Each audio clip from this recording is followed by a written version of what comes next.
Three, two, one, go.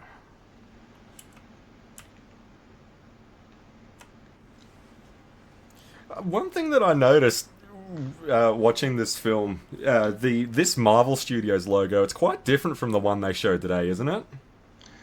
Yeah, well, it's gotten bigger and more expansive as the years and the success has gone on. It used to be just a still image. Then they had the flipping pages from the early 2000s, and now it's quite impressive now as the logos roll these days. Yeah, yeah, that kind of 3D thing going on, and Marvel Studios just right off the bat, no other logos, just yeah. Yeah, I thought Washington Monument was a pretty solid location to open up with. Yeah, the most of the action set in and around DC. Washington DC. Yeah, Well, it's nice to kind of break away from things like your Spider-Mans and your Fantastic Fours, like with the Baxter Building in New York and Queens and all of that. yeah, very much so. There should be more of it. Yeah, like I'm open to shooting in the real world. It's when it's all shot on the same street over and over again does it kind of rub me up the wrong way. But this is a really awesome kind of camaraderie scene with Falcon and Cap here. Yeah, and the on your left comment gets an incredible payoff years down the line in Avengers Endgame. But it's great Oh, the way what? it Yeah, introduces the Falcon. yeah, I caught on the credits. This is one of the ones that was directed by the Russo brothers, wasn't it? Yeah, Anthony and Joe Russo. I think this may have been their first Marvel film, but yeah, they've done quite a few since then. They really take to this kind of material. Their impetus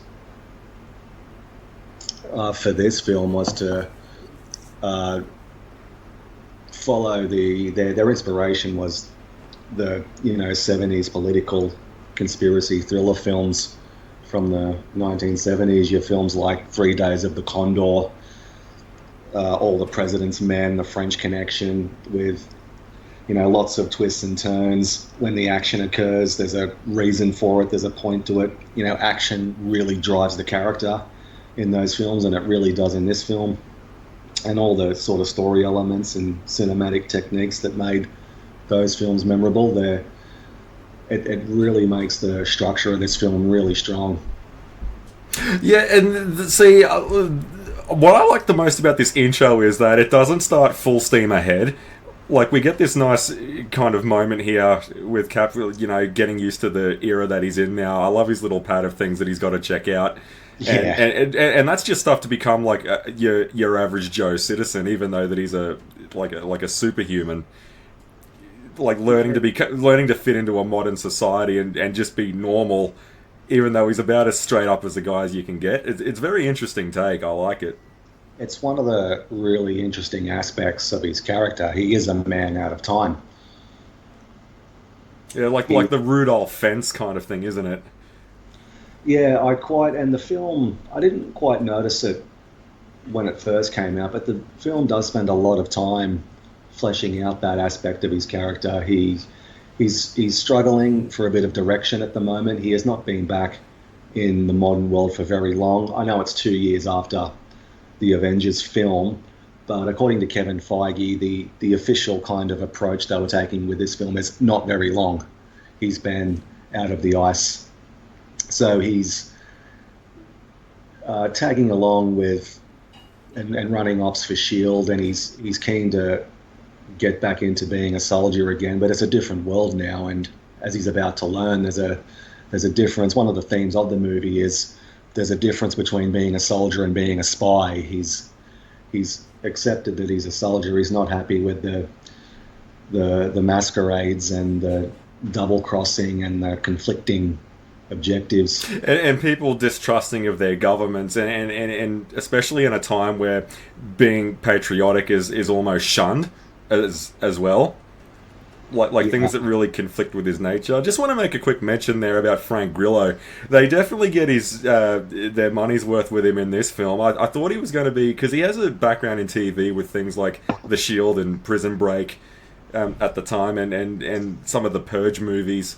So it's nice to see him in big films like this, and he's not just a bit player; he's actually one of the enemies of the film, and goes one on one with Cap quite a few times.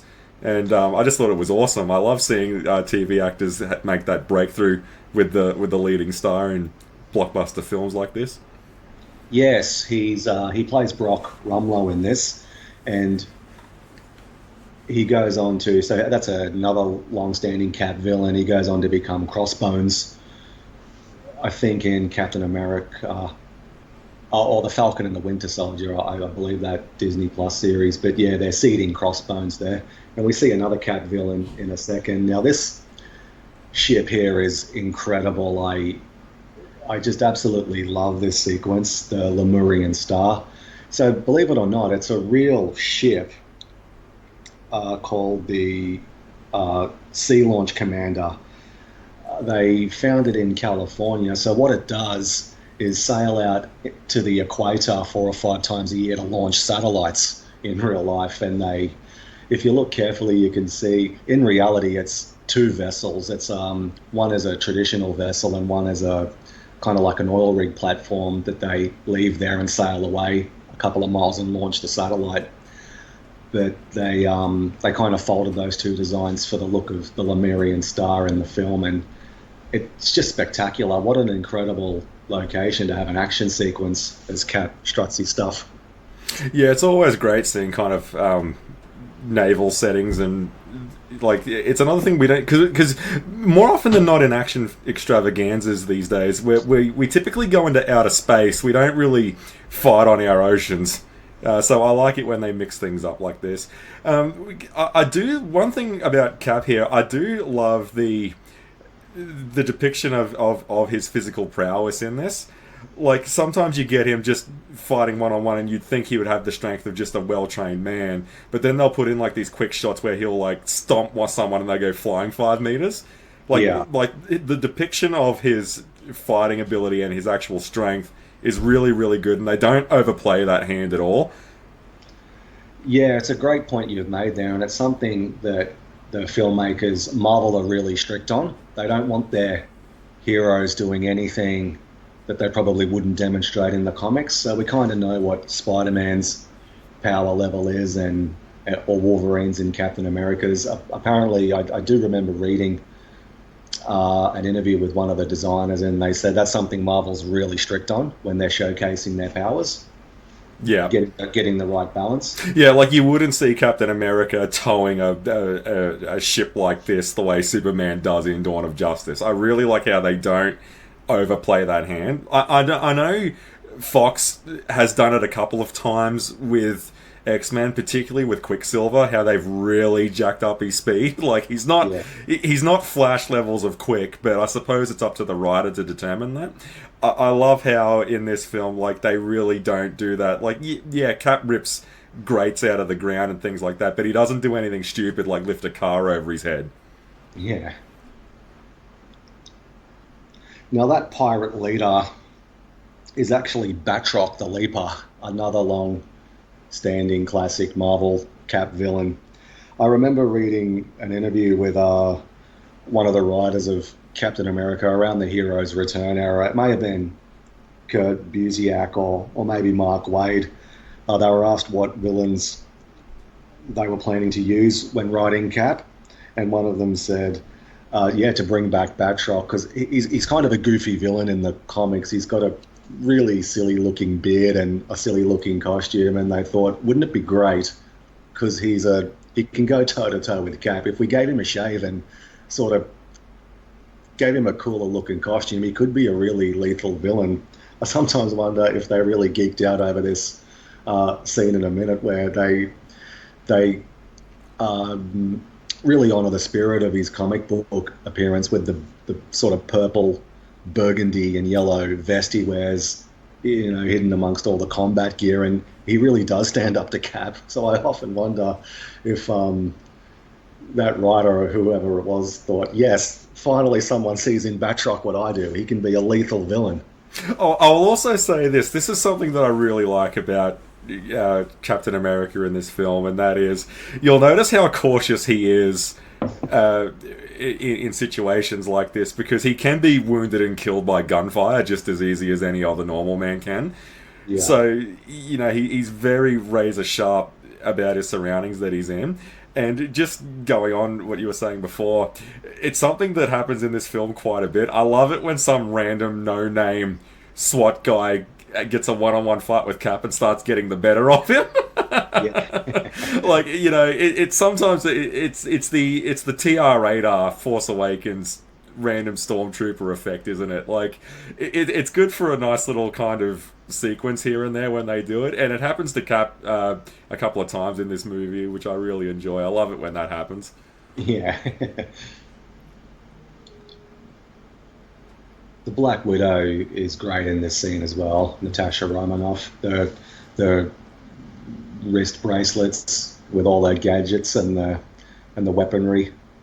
See, she's another one that really caught my eye in this because I was very late to the MCU party, and I knew who Black Widow was, from the original Ultimate Alliance game and stuff like that. She's pretty prominent in that, and I don't believe she has any actual powers of her own. She's just a very well trained agent, isn't that right? Yeah, yeah, that's correct. See, and that's something that I really like because unlike someone like Black Cat, who more often than not typically becomes a liability for someone like Spider-Man, there's no such worries with someone like Natasha. She's a professional and she knows what comes with the territory. Whereas Yeah, Black Cat, she often, with someone like Black Cat, she very quickly becomes a liability for other heroes by clearly overestimating the situations that she's in. yeah, the Black Widow. She's very, very, very good, highly trained. They call it competence porn, when someone is just like the Jason Bourne films. He's just ridiculously good at what he does, and you see that. But it doesn't bother you though. I mean, because you're talking about Jason Bourne, you're talking about Natasha Romanoff. Like, how's it going to bother you? Like, I don't think anyone was upset she was good at her job. No, it's not necessarily a bad thing, but it's another thing Marvel are really passionate about. We don't want them seen as chumps. And I suppose if you're hand selected to work in the field with Captain America, you better damn well be good. Yeah, I mean, I know Cap's the kind of guy where we're all a team and that kind of stuff, but I don't think they'd be choosing rookie privates for a black op like this. yeah. I'll quickly mention the suit he's wearing. It's not the classic red, white, and blue one that we're all used to. They call it in the film the stealth suit, but the designer calls it the super soldier suit. So it's a suit that Cap wears. So Cap in the comics dies in the aftermath of Civil War, and when he comes back, Bucky is Captain America at the time. So Cap wears this modified suit that we're seeing now. It's called the stealth suit in the film, and it's unofficially, I think, called that. But it also goes by the name the super soldier suit. Yeah, You'll notice the shield has been, because it's a stealth black ops mission. it's muted. Yeah. Yeah, that's right. And as the action wears on, little bits get chipped away, and you see the red underneath. It's really clever. I really love little details like that. And if my memory serves, that's he wears like he suits up. I think only about 3 times in the film. That was one of them. The debriefing, and he wears the World War suit in the third act of the film. Yeah, Because that's something I wanted to talk about was that, this film is so breakneck. Captain America does not get a chance to sit down for 5 minutes, like, at all. yeah. It was something I was umming and ahhing about discussing when you look at the runtime, but the plot is just relentless, and so is the action. You sit down. Oh well, I might watch half an hour of it before deciding, but the pacing is just breakneck in this film. Yeah, like he literally just cannot get a single second to get his bearings at all. And there's a lot of fights with Captain America in civilian clothing, pretty much Yeah. more than what he is in actual costume, because these people, man, they're taking no chances with him, like, at all. Yeah, and that's very deliberate on the part of the filmmakers. When, again, it's a throwback to those classic 70s political thrillers when the action does happen. And, the heroes in the stories, they're just constantly being thwarted. They just cannot catch a break. The pressure just mounts and mounts, and it's just edge of your seat stuff. We find out something, and then they get the better of us, and then we catch a break, and then they're onto us again. And the film is really laced with that kind of approach all through it. The Triskelion, the headquarters of S.H.I.E.L.D. So in the comic, it's based in New York City, but for the MCU, it's set in Washington D.C. It's on a island called Theodore Roosevelt Island in the Potomac River, and it becomes clear later on why they need the river to masquerade Project Insight. I just got swept up in the one eye of Samuel L. Jackson. I mean, what hasn't been said about this man? He's the epitome of cool. Yeah, you can't say enough awesome things about Samuel L. Jackson, can you? Like, he's just so cool. Every movie you see him in, like every role, no matter how small it is, just top stuff all the time. Yeah, like you just mentioned, it's a great point. What can you say about him that hasn't already been said? He delivers. He's played Fury for years now, and this is one of his better renditions of it. Yeah, where you're not quite sure he believes he's doing the right thing, and then he's not Alexander Pierce. He's not going to go that whole way. He knows what he's doing is wrong. I will say this about the MCU. I'm glad they went the ultimate way with Fury, because I've got nothing against the main Marvel white Fury. I mean, like, I always thought Dennis Quaid would have been an awesome Nick Fury, but I'm glad they went this way with Sam Jackson instead. I think it just pops so much better than what it would have been if they went with the main Marvel Nick. Yeah, it sort of came full circle, doesn't it? Because Brian Hitch, so the Avengers in the Ultimate Universe are called the Ultimates, and Brian Hitch based Fury's design off Sam Jackson, and it becomes full circle where they cast Sam Jackson in the role. Well, you might as well, right? I mean, go and tap the guy to do it, and it's great because usually what happens, like, I don't like it when they tap Sam Jackson and they basically put a camera in front of him and say, look, just do what people would expect of you.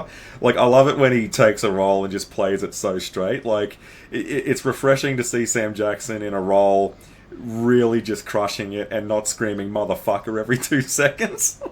Yeah, I've really warmed to his take on Fury, and to think it came from, I remember Brian Bendis said when Iron Man was filming, he got a call from one of the producers and said, you're not going to believe it, we've managed to secure Sam Jackson for a day. Could you write some lines for him? And that was the post-credits scene in the first Iron Man film. And look at how his role has been so much more substantial now and fleshed out as the films. Well, he's basically become the center of that network. Whereas if Nick Fury isn't Sam Jackson in that end credits cameo, none of this happens. Yeah, it's very much so, and yeah, the sheer size and scope of what the Marvel Cinematic Universe became from that first Iron Man film to what it became, it's just incredible to think about. They have just done such a spectacular job with all these characters, and it really was just a roll of the dice thing. Like, because I like going back and hearing the behind the scenes of Iron Man. It was, just like basically just for shits and giggles, let's just do this post credit scene, and let's see where it goes. And lo and behold, you're almost 20 years on from the first Iron Man, and wow. Yeah, exactly. So this is a very poignant sequence in the film here where he visits the Smithsonian National Air and Space Museum. I was really fascinated to hear how they filmed this. So they were allowed permission to film in the real Smithsonian. They got one shot there after hours. And basically, so this exhibit with Captain America and the Howling Commandos, it is a real exhibit, but they filmed this sequence at a automotive museum in Cleveland. But because they had that one shot at the Smithsonian, they were able to anchor the rest of the scene around it. So it looks like such a fluid, all-in-one set. But with the magic of the movies, each room is pretty much in a different location. It's so incredible in this film in particular how well, you think it's just one big scene and they're filming there, but all these rooms are constructed differently with that one shot in the real thing anchoring to make the whole scene believable. It's really well done. And again, it really cements the man out of time motif. He's struggling for a bit of direction. The world is a lot different to what he remembered. He's still really heartbroken about not getting a chance with Peggy, which will have a huge payoff in later films. It's really, and I was reading, interestingly enough, they had planned to set a prologue there was going to be a World War II set action scene to kick off the movie, just to sort of reintroduce Bucky, because for casual viewers, they might not remember that he died. Well, yeah, I was just gonna say that little monument of Bucky Barnes that you just saw then, the memorial. That's the only time the name Bucky Barnes is mentioned before Cap says it after the mask comes off towards the tail end of the film. So unless you've got that in the back of your mind, that reveal will most likely go straight over your head unless you've seen that first film. Yeah, very much so, because his identity is meant to be a secret.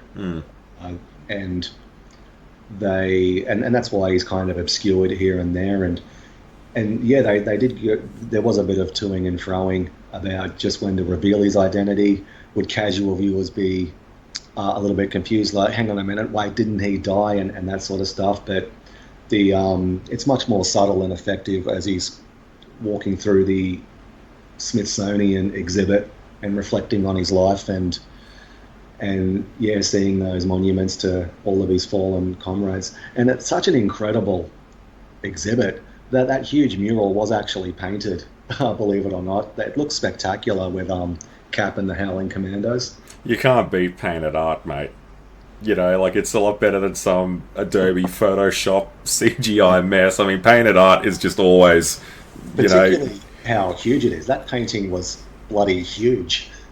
Yeah, like, you have to get the ladders out and all of that to climb up and finish it. See, yeah, this kind of thing, like, lies forever altered in passages of time and all of that. I mean, talk about getting absolutely robbed, and that scene with Peggy really makes you feel that. Yeah, he's really struggling to have a fresh start. And I never picked up on any of this when I watched it when it was first released, and all of it just jumps out to you now. Maybe it's because I'm a little bit older now, but it's such a it gives the film just such a real strong emotional core.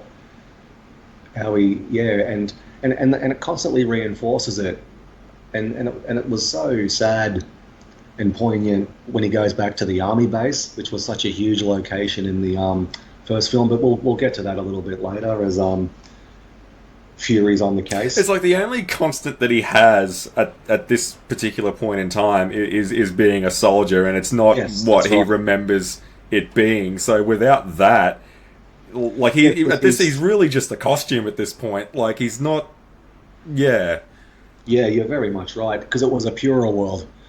Like, we're good, they're bad, and now he's come into this world that's an absolute mess with conflicting and shifting loyalties, confusing, often hypocritical orders and objectives. And what I found, and some of the themes in this film are actually more relevant now than 2014. It's definitely, it's definitely a future-proof sequel. There's no doubt about that. Yeah, it's even more relevant. Things like increasing surveillance, government overreach, warmongering, sowing dissension to justify all of the above. I got a real shiver when he was talking to Fury in that helicarrier bay just before, and I get a real shiver watching some of these scenes with Alexander Pierce and the World Security Council. I was going to say that we make a mention of Alan Dale on the council there. Charles Widmore lost. I mean, you're gonna recognise this bloke in a lot of things. He was really big in Australia. Television actor again. See, like, that's what I mean. Like, there's a lot of TV actors that crop up in this stuff, and they hold their own very well. I mean, he's acting opposite Robert Redford, for God's sake, and holding his own. Yeah, I and Robert Redford is brilliant in this, and it's such clever casting because he is in a lot of the movies they were using for inspiration or movies like that. And he was in 3 Days of the Condor, and he was in All the President's Men. You know, like You spy know, games and all that kind of yeah, stuff. yeah. A little bit later, we got Spy Game, which I absolutely adore. I think it's one of the best films I've ever seen, and and what's really interesting about them is he's plays the heroic characters in them. When I think one of the Russo brothers said, which makes the when his allegiance finally becomes clear, all the more powerful. When Robert Redford says it, you know it's true. You can trust him. He's made a career of playing these heroic, noble which is characters. which was hanging in the back of my mind watching this film the other night. I was just like, oh, they're not gonna do a heel turn with Robert Redford, aren't they? And I was like, they had the balls to go Yeah, there. yeah. And one thing I didn't remember was just how much it was. I kind of thought when I saw it in 2014, he was kind of being manipulated himself and just got swept up in Hydra's That machinations. No, he's running down the sideline, twirling his shirt around. Yeah, like that's what I thought. That like he's going down with this because it's Shield and Shield can't do any wrong, and the idea of it being compromised is just unfathomable to a senior executive like that. No, this guy's the cause of all the problems that Shield is having. Yeah, I was not expecting that at all. yeah. I was quite sort of surprised to see the film through to the end and realize just how up to his eyeballs in shit he was. I did quite like that little AA meeting thing that they had going on there. That was one of the moments that stuck out to me on on my first viewing of it. Yeah, Um, Sam runs sessions for returning veterans. He, yeah, I full disclosure, the Falcon is my favorite MCU character.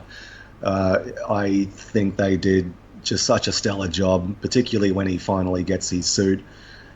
And he is just such a visually dynamic character. And I love Anthony Mackie's take on Sam Wilson. They have such great chemistry together. He's a nice contrast. Steve has found an ally in the present with the Falcon to echo his ally with Bucky in the past.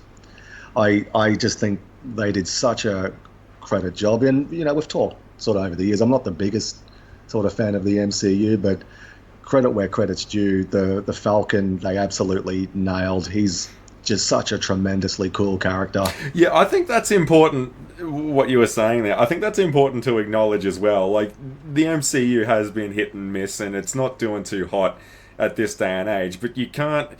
Like I know it's fun to talk about the bad and talk about how it's dying the death of 1,000 cuts and all this kind of jazz and all of that. But you still have to look at the dynasty that it's had. Like Yeah, that is still a dynasty, even though it's not doing as hot as it usually does at this day and yeah, age. Like you've and got to acknowledge the juggernaut that it was.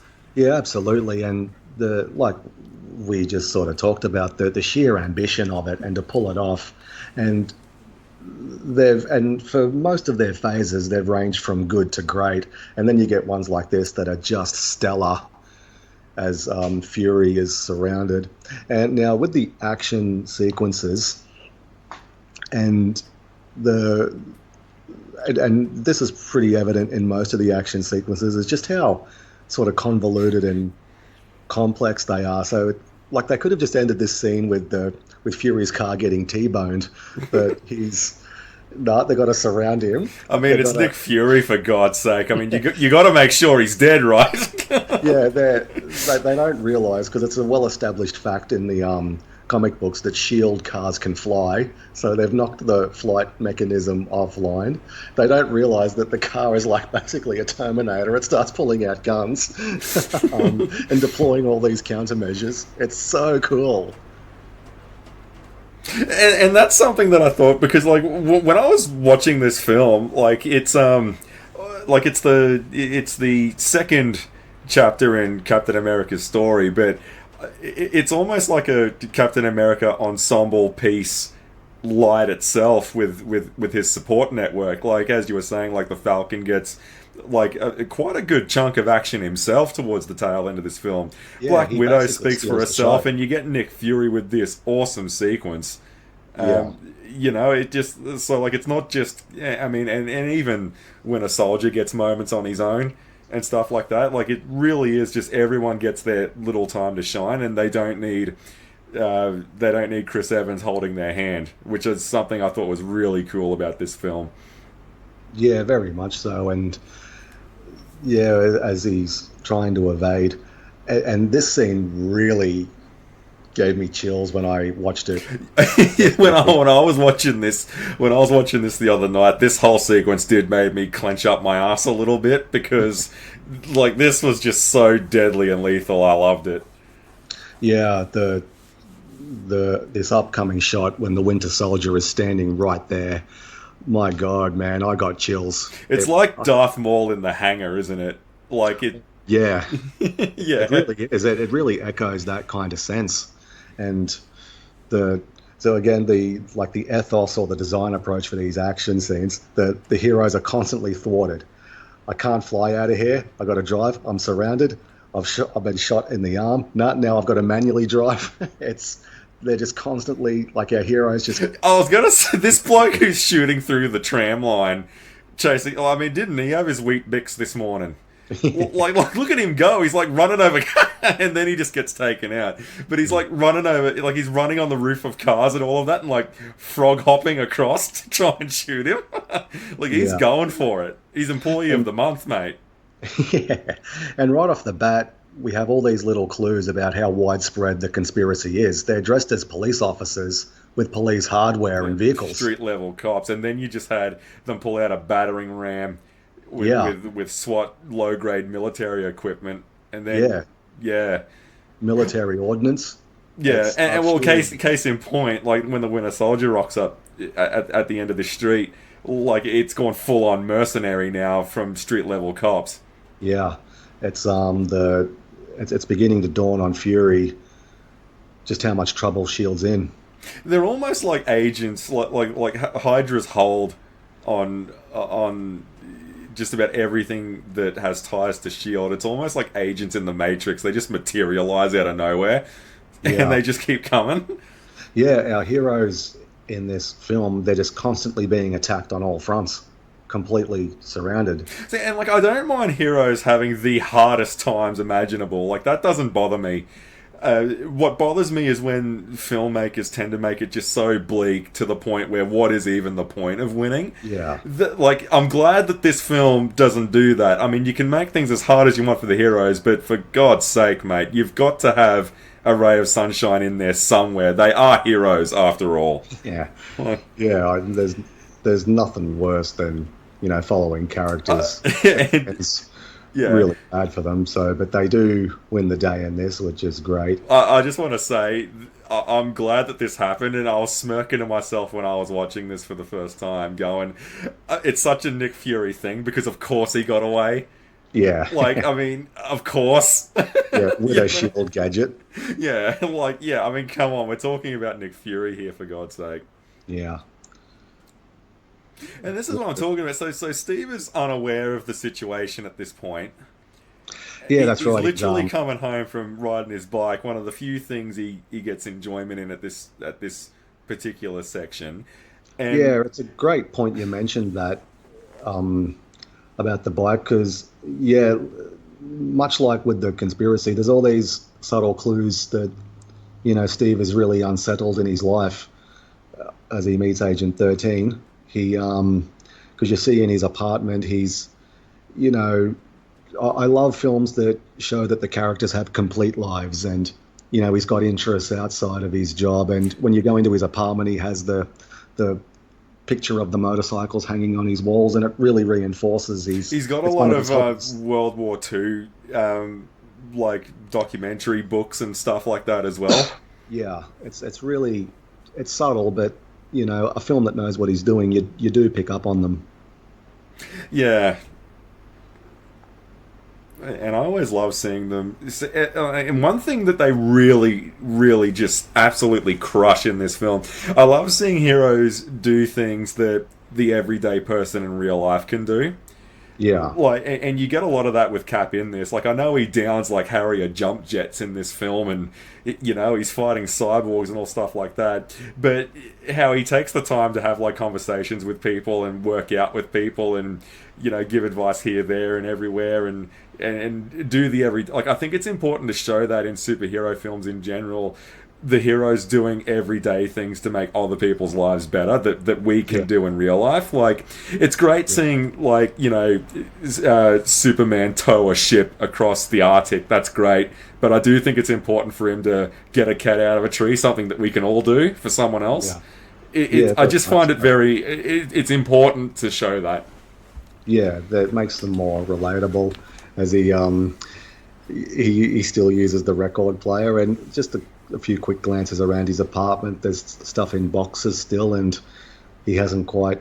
Again, just reinforcing his just that sort of lack of direction and a bit unsettled in his life at the moment. Well, like like when you compare what a man of his age should be, like typically he would have been like the family man at this day and age back in the 40s. But so being a single mid-30s guy in this kind of era, which is, more often than not the norm these days, like it's a total departure from what, like what a man of his age and stature should have been back then as well. Yeah, and they didn't really. I liked how they could have just given him a sort of high-tech apartment, but it's quite, it's like a brick sort of second or third level apartment. Again, like you mentioned earlier, it just makes them a bit more relatable. Whereas, they could have had like a flash penthouse, but it doesn't really fit his character. Yeah, no, yeah. Which is something that I like about the Tom Holland Spider-Man, how he says no to the Iron Spider for about 5 minutes, and then all of a sudden it becomes his default suit. Like, I do like the notion that they're trying to make there. The problem is that they can't stick with it because Infinity War has to happen. Whereas this film, it can do that and get away with it.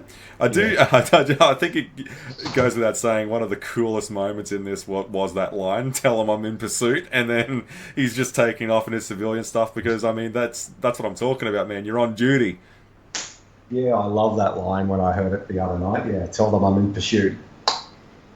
Yeah, just going full steam ahead and crashing into the wall the way that he did. Like, it would be pretty hard when you're running at that kind of velocity with that kind of power to just suddenly, slam the heels in and break up like that. So I'm glad that he, like, I love that little beat of just running into the wall with the shield and then chucking the right. Yeah. Like, he can't break up as normal people would.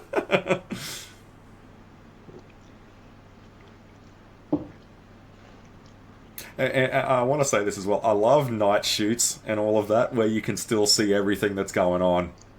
Like, this is a film that's really good at that. Like, the ship, the scene that we just saw, like, night shoots, you can tell all the action that's happening. A lot of people, they go in for the night shoot just to obscure the hell out of your main characters, and it bothers me to no end. I'm glad there's no such problem with this movie. Yeah, I don't think there's a really bad location in this film, inside or out. I read a funny anecdote about this scene.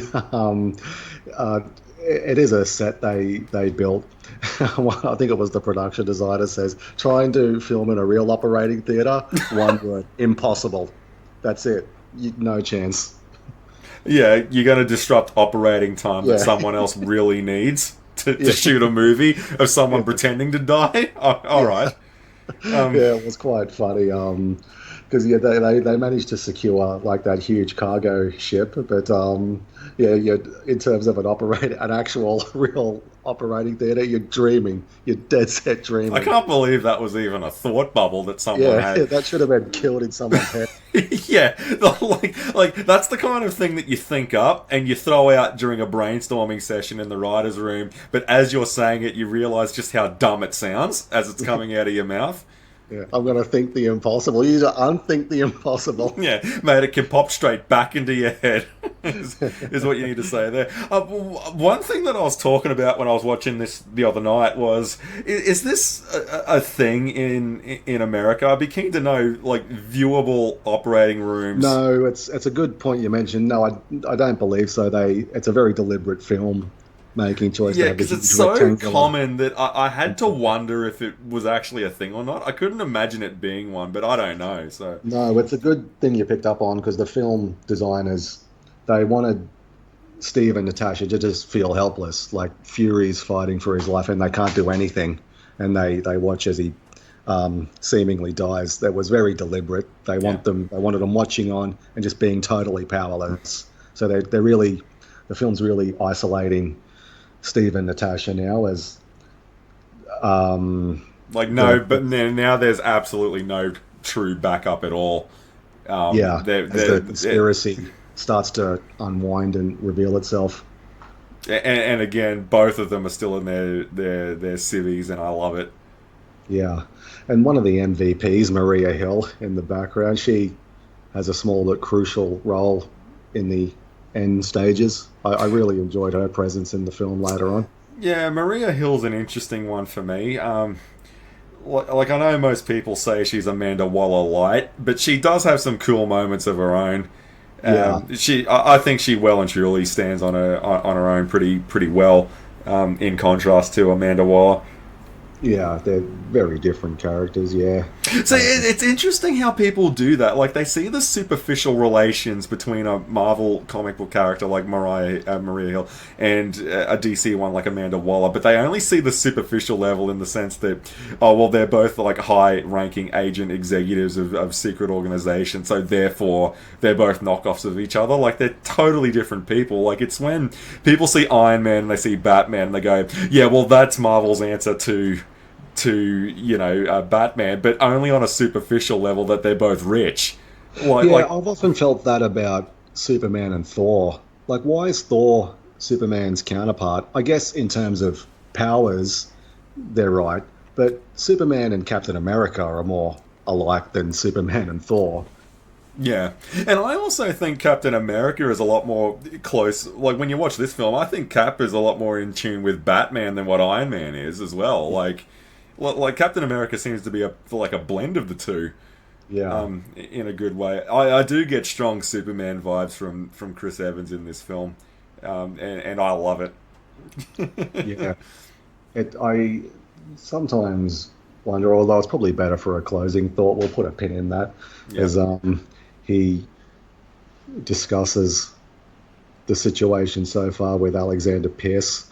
And I like this scene because he's not buying what Pierce is putting down, is he?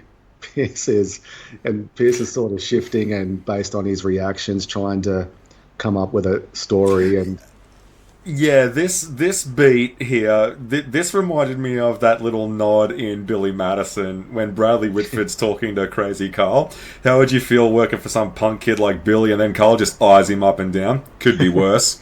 yeah, Like this scene reminds me of that. Like, yeah, Cap had this guy dead to rights straight away. Uh, and Redford's so good. He goes from, oh, Fury and I were just best friends since the 70s to, oh, yeah, well, it's time to, shit happens, Yeah. Oh, hey, shit happens. Yeah, Yeah, it's quite, yeah. Well, this is why I'll never be in charge of writing a movie like this, because I'd write dickhead lines like that in all the time. Like, I would open this scene with Cap, like, flat out saying that, sorry to hear about Fury. And that would be what he says. Oh, hey, shit happens.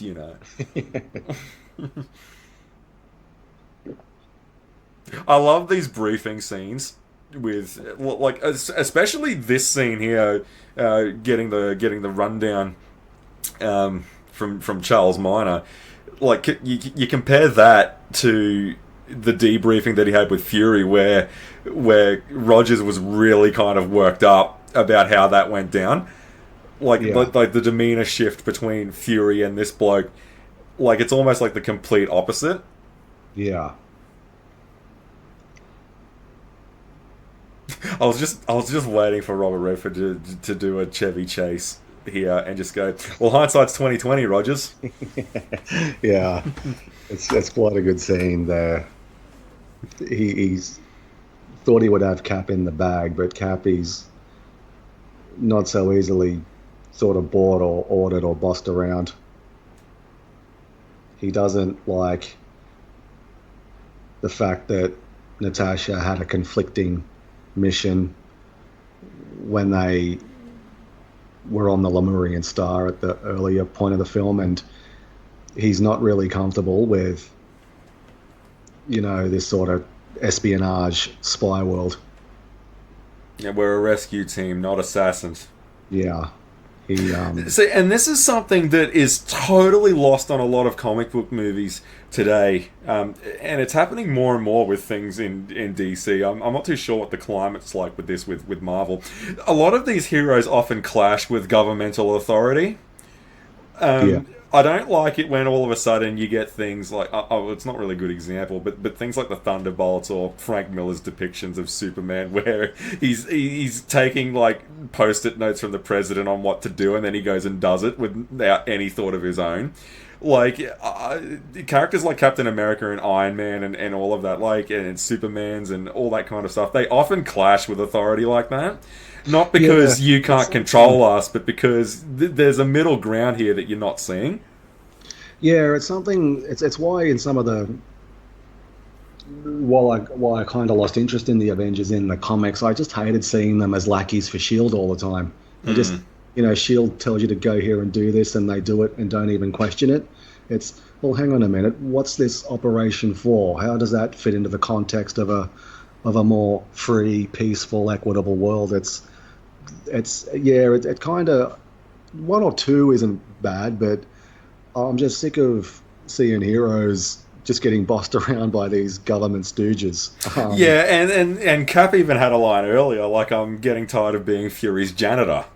Yeah. Like he says that at the start of the film before the drop onto the ship. So it's something that he's very well aware of. And speaking of being aware and situational awareness, I just love how Cap is just fully in tune with what's going on here. Oh yeah, this was so scenes. Cool. Yeah, this is one of the best scenes the MCU has ever done. This elevator scene is absolutely bonkers. It is so cool. I loved every minute of it. And I love Frank Grillo. Like, you can tell Frank Grillo just cannot wait for that yell action and let's do this. Yeah. What an incredible scene. And I mean, like, I don't like quoting the film in a commentary as it's going, but that was another one of the big lines that stuck out for me. Before we do this, does anyone want to get out? Yeah. It's just, oh god, I love it so much. Because at this point, like when the first lot came in, like when Grillo's trio came in, he was onto it right then and there. Yeah. Oh, this is just so cool. And again, it wasn't like he just trounced 12 guys in a confined space without, breaking a sweat. Like, they did almost get the better of him here. Yeah, just sheer overwhelming numbers there. If there's enough of them, so like a pack of hyenas will bring down a lion if there's enough of them. Yeah, absolutely. This was very, I love stuff in like tight confined spaces like this. Yeah, it's such a memorable scene. And I believe it's one of the moments they do go back to in Endgame, because Endgame is a real love letter to all the high points of the MCU, and I believe this part of the film, because they use time travel to try and kind of stop Thanos, or to go back and stop him. And I was really excited when they went to this part of the Winter Soldier. It's so cool. It feels pretty personal to me. Yeah. It was another awesome line. Like, it's nothing personal. Like, you're trying to kill him. Yeah, it kind of feels personal. And I love using the shield to break the cuff off to close out the sequence. Awesome. Yeah. See, and it's true, like soldiers, like evaluate the situation, acceptable losses, like doing the Joshua Foss. Obviously, there's no way he's going to be able to survive that and he tries to do the elevator trick to get out of this, and then he just takes the swan dive. Yeah. You know, because God knows who is going to be involved in friendly fire if he gets into a scrap in the office buildings. Yeah, that's right. And he wouldn't want the deaths of American soldiers on his hands. Yeah, no. So he's going to try and remove himself from the situation. It's quite a, it's an interesting point because he is a super soldier, and and as a sort of kid, I always kind of assumed and just accepted that he would have killed soldiers in combat, but now I don't think he did. I think the fact that he goes into battle with a shield, and A the very fact that it's, pacifist kind of yeah, a defensive weapon. look, So I yeah. don't. So now I no longer think that he killed enemy soldiers. I know, like it's different for guys like Bucky and the rest of the Howling Commandos because they don't have superpowers and they're not enhanced humans or anything. So it's different for them. But like the fact that he's Captain America, he's able to incapacitate people without killing them. So Mm. now I Which he even does to Bucky in this film when he knocks him out for a couple of minutes. yeah Like he gets him in the chokehold. Like it's yeah, well, like because he's got other ways of ending a fight other than lethal force. yeah But I do think as a like if push really did come to shove, I don't think he would shy away from it though either. yeah. I think he would take that on himself. Yeah, I think if there Yeah, was no other option, he would. And the person like is just so like you've irritating. got to be one piece of shit though to get him to Yeah, cross that line. But he yeah, wouldn't shy away from it. I don't think if it came to it. yeah. Another spectacular sequence taking on the Quinjet and winning. Yeah, I love the little pinball moment taking out the tail section. Yeah, Like, so he doesn't he doesn't like flat out destroy it, like and slaughter everyone on it, like just blow it up or fly through it the way Thor would or something like that. He takes out the wings, he takes out the engine, he takes out the tail section, so it's totally inoperable again. yeah, that's right. The design approach I was reading they used was imagine it's a knight slaying a dragon, and I guess the key to beating a dragon is to stay on top of it. Yeah, I'll remember that for the next Dark Souls run. Yeah, that I last 30 seconds in. Yeah, you just get tail whipped and then you got to start all over again. And this was pretty cool as well because being late to the MCU party, I saw a lot of the the propaganda and the marketing when they all were a big happy family. So to go back to an earlier film where there was a lot of infighting and distrust. In relation to this scene with Cap and Black Widow, I really enjoyed that, trying to find the footing of the team. Um, Yeah, it's quite good in hindsight, isn't it? yeah, like they don't trust each other. They don't really like work. Well, she's clearly into him and wanting to work with him all the time, but you can tell that Rogers has pretty big reservations about it. And it Yeah. takes a while to kind of overcome that over the course of the film, and it's awesome. Like I'm glad that they're not hunky dory. We've been doing this for years. Like no, they've only been doing this for a couple of months. like Yeah, that's right. And it's another example, this scene of the clash between what a soldier does and what a spy does. She's a spy. yeah, well they literally are on the opposite ends of the spectrum from each other. With their competing worldviews. Yeah. I do like. I'll just say this about the civilian clothes that Rogers that they went with for him. I do love how we're still getting like the blues and all of that, Yeah. like with the hoodie and all. So even though, and I love when they do this because they did this a lot with Tom Welling on Smallville. That he never wears the suit at all, and that was one of the writing rules. But his wardrobe consists of a lot of blues and reds. Yeah. And yellows, and I love how they do that with the heroes in this. Like you see Tony Stark wearing like red blazers from time to time, Robert Downey Jr. and all. I just love when they, it's something that was funny enough mocked when the Power Rangers did it, but everyone loves when big budget movies do it. So I'm like, Yeah. well, I love it when they do that. They have their color palette in their civilian clothes. It's awesome when they do that. Yeah, it's really cool to see. Like the blues and browns here. You know, like mimicking like the kind of like the tactical gloves and the belt of the suit that he was wearing. Yeah,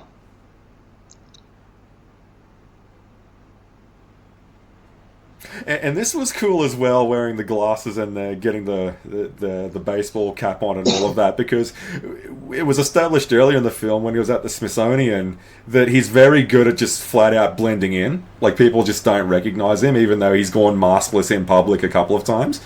yeah, Like Rogers is very good at just blending in as Joe Schmo, I think they call him these days. And yeah. He really does pull off the trendy hipster look here, doesn't he? yeah, did you catch the skinny jeans Yeah, at the start of the scene?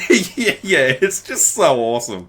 Another cool detail of continuity in this film, I love Frank Grillo's squad. Every yeah, time it cuts back to them, like they're more flogged up after every yeah, encounter with Cap. It's just awesome. Like one of them has like an eye swollen shut in the final yeah, battle because he's gone into this fight for a third time, not to come out. It's the old adage of quit while you're not ahead. yeah. I'll get Yeah, him they're this gluttons time. for punishment. Yeah, yeah. Like one guy's got like teeth missing and all of that. Oh, it's good stuff. Yeah, Yeah, this is something that really got me when I was watching it. Like I get the guy's an employee and he's trying to close a sale and he's working the floor and all of that. But there's some people out there who just have a terrible time at reading body language, like yeah. Well, or reading the that's room. Like, mate, the conversation's over. We're good, thanks. We're just having a look and all this. But he's pressing it more. Like, yeah, channeling a bit of Ned Ryerson. yeah, yeah. Maybe this is one you just let go, mate. Yeah, seeing busy malls, it's awesome. But it's also nice to have an action film like this in a very public setting and not just immediately blow them all up. Yeah, it's good. They're trying to de-escalate and escape without because they know they're surrounded and they're outnumbered and they can no longer count on backup. I love how he just nods with her there. Yes, they do. Yeah, and I love how Frank Grillo literally like locks eyes with both of them and then totally rules it out. But he's still looking over his shoulder in the background there. It reminds me of like it's right up there with Biff, isn't it? He says he's my distant relative. I see no resemblance.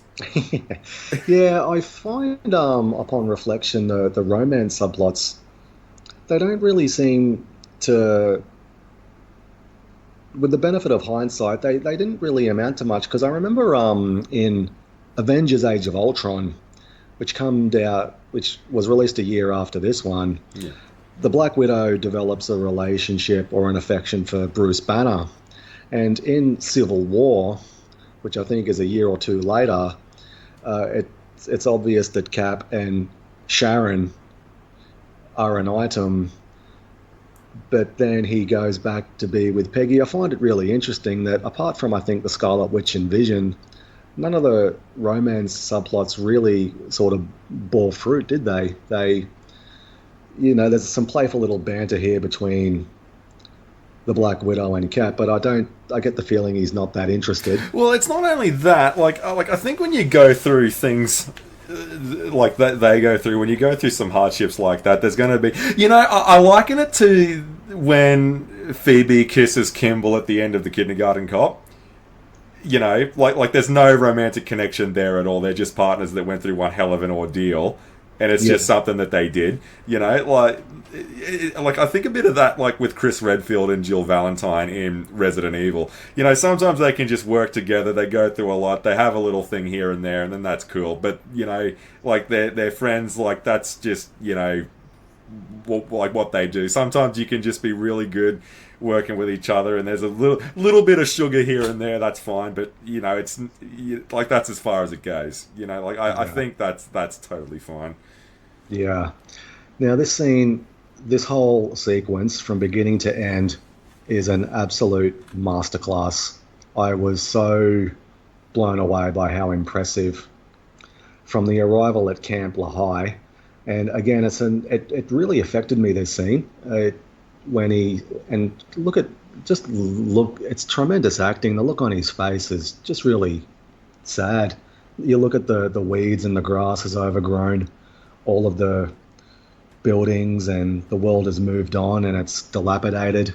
What was Like just a nature's taking it back. Yeah, and what was such an important location in the first film and to Steve's life, to see it in such a sorry state.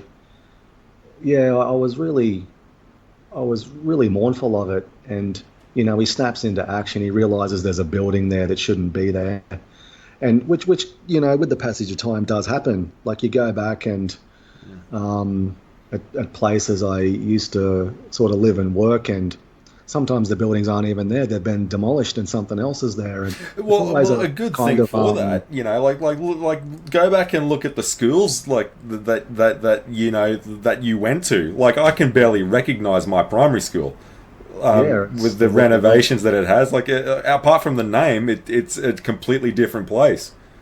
Yeah, and it's for the best because life does go on. It's just a sort of fact, but yeah, you do sort of get that stab and pang in your heart where, and I love this moment here.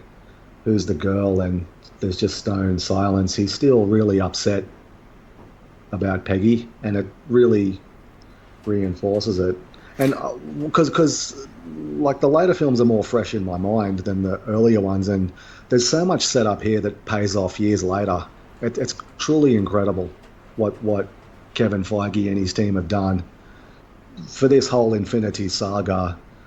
Like so many moments have these epic payoffs years later, with like nearly a dozen films later, they pay off. Their attention to detail was so good, and this whole sequence coming up is absolutely jaw dropping. Just that really sinister feeling that is rising.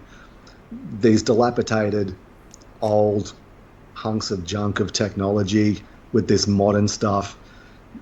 Like it's an unwelcome surprise. It's a nasty surprise, and the plan, Hydra's plan, comes into full realization. I cannot say enough. I cannot speak highly enough about this scene, and I really geeked out when I saw it at the cinema because this is one scene I do remember as they go into this communications bunker. Where have you ever heard of a villain called Arnim Zola? Uh, Not no, not really. Because like as I was saying, like a lot of my Marvel history kind of delves around the big ones. I mean, Spider-Man and a lot of the '90s run of X-Men, maybe early 2000s. But Yeah, no, not by like I couldn't name like a specific arc or anything yeah. that he was in. He's he's got one of the most. I love him to death. He's such an amazing villain, and I am so. But he's got one of the most bizarre designs you have ever seen. He's got a metal rectangular block head with a humanoid body and a face where his belly should be, and it's pretty incredible how they pulled off this look that we're seeing now with the rectangular head and the head appears where his belly should be. I, a lot of fans don't like his design. I think he's got one of the coolest designs because it's so bizarre, Uh, and he's got just the actor who plays him. I'm not sure of his name. It's such yeah, a chilling. I was just gonna say that Toby Jones, his name is. He's Yeah, okay. brilliant. He was in the '07 Mist with Thomas Jane, Yeah, okay. Laurie Holden. He was in Jurassic World: Fallen Kingdom as the auctioneer, Gunnar Eversole, Yeah, and right. yeah, he gets around a bit. He's a great actor. Yeah, Toby Jones. Yeah, I thought this whole sequence was tremendous. I really geeked out when I was pretty impressed they managed to get. It's not a 100% adaptation, faithful recreation of Arnim Zola, but gee whiz, it's really clever how they got his that rectangular head and the actual human face where his torso would be, and he's got just some really incredible lines here. He was a German scientist. Correction, I'm Swiss. It's a recording. I'm not a recording. Please, I am Belgian. Yeah, yeah. Yeah, and the And little and again, Hugo weaving. some of this, what he's saying, is even more chilling today than it was in 2014. Like the idea that we have to get people to surrender their freedom willingly. I mean, that is so sinister and chilling. And like in the age of the COVID pandemic and like again, government overreach, did some of these restrictions go too far? We're seeing now with some inquiries that maybe the answer was yes, and how people just willingly went along with it because they were terrified. It's really, and not to mention the people that forgot what what those years were like, and we're not that far removed from them. yeah. Like It's even it takes on so much more urgency and relevance now than even probably even they thought. I mean, it's yeah, this whole sort of notion of sowing dissension and chaos and using that to justify increasing surveillance and control. It's really chilling to think about all of this. yeah, good luck sleeping tonight, everyone who's listening to this. By the way, yeah, Ray, sleep tight. And I do want to point out I love it when it's probably the only time where Cap has a outward display of anger in the entire film. Just smash the yeah, main monitor. yeah, and it's all for nothing. You can't hurt him. And this absolutely incredible line, we're both out of, you and I both are out of time. Just a great line that works on so many levels. Yes, because they're about to be blown up, but yes, because they are, both from the 40s. It's, oh my God, I really hope Zola's not dead. And I know he's smart enough to have put his consciousness somewhere else. Pierce confirms his death a little bit later in a meeting with the Winter Soldier, but I really, really hope that we haven't seen the last of him in the MCU because I think he's great. He's a tremendous villain. But I'm incredibly biased. Like some people will tell me that he's not strong enough on his own to carry a film. I'm like, he needs a 10 He film almost took series. out Cap and Black Widow right then. Yeah. What are you talking about? And he's such a freak in the comics as well. He's this evil, twisted, genetic, mad scientist. I can't speak highly enough of him. I love Arnim Zola as a villain. I was so impressed and proud that he had a scene stealer of a sequence in this film. I just want to, as you were saying some of the most lovely things about him in your adjective, I just want to say I get that jaded and shades of grey villains get all the clicks these days, but I do really just want to go back to a time where villains were just despicable pieces of shit that we couldn't wait to see get taken down by the hero. Like very much so. I want to see more of that, and what you were just describing, I hope we do see this bloke again. Oh, absolutely. Yeah, he's a dead set freak. He's I read a story in the early days of the Thunderbolts where Jolt was introduced. He experiments on children and runaways and orphans. He invaded another dimension and took it over and became its ruler. and it was only Tuesday. Yeah, it was in a Rick Remender Captain America story. Bit of a sci-fi spin on Cap. He finds himself in another dimension where Arnim Zola is the supreme ruler and has conquered the world, and Cap has to marshal the rebels, and it's a big epic sort of sci-fi story. I loved it. John Romita Jr. illustrated it, and yeah, this is the scene here where Pierce confirms that Zola's gone, but I bloody hope not. Like, because if you love genuine pricks as villains. I do. It's like Tom Wilkinson in The Ghost of the Darkness. See, I told you you'd hate me. Like, I just love Billy Zane, Titanic. Like, I just love guys who just love being shitheads to everyone, and Yeah. you honestly cannot wait for them to get taken out. Like, but there seems to be a fascination these days with making the villains misunderstood or somehow justified in what they're doing, and shades of grey, and it's because this happened for their origin and all of that. I just want to go back to having a villain who just downright was a piece of shit, like Yeah. before whatever gave them powers or whatever their claim to fame was. That's just who they always were. Like, Yeah, like he's a prick. End of story. That's his origin. like that's how Norman Osborn should be. Like, you should never try to make Norman Osborn a misunderstood guy trying to do the right thing. He is a prick. End of story. Yeah, it reminds me of that quote that Bronn says in Game of Thrones. There's no cure for being a cunt. And truer words have never been spoken. But these villains relish in being one, though. Yeah. Like, that's what I'm talking. It's like Frieza.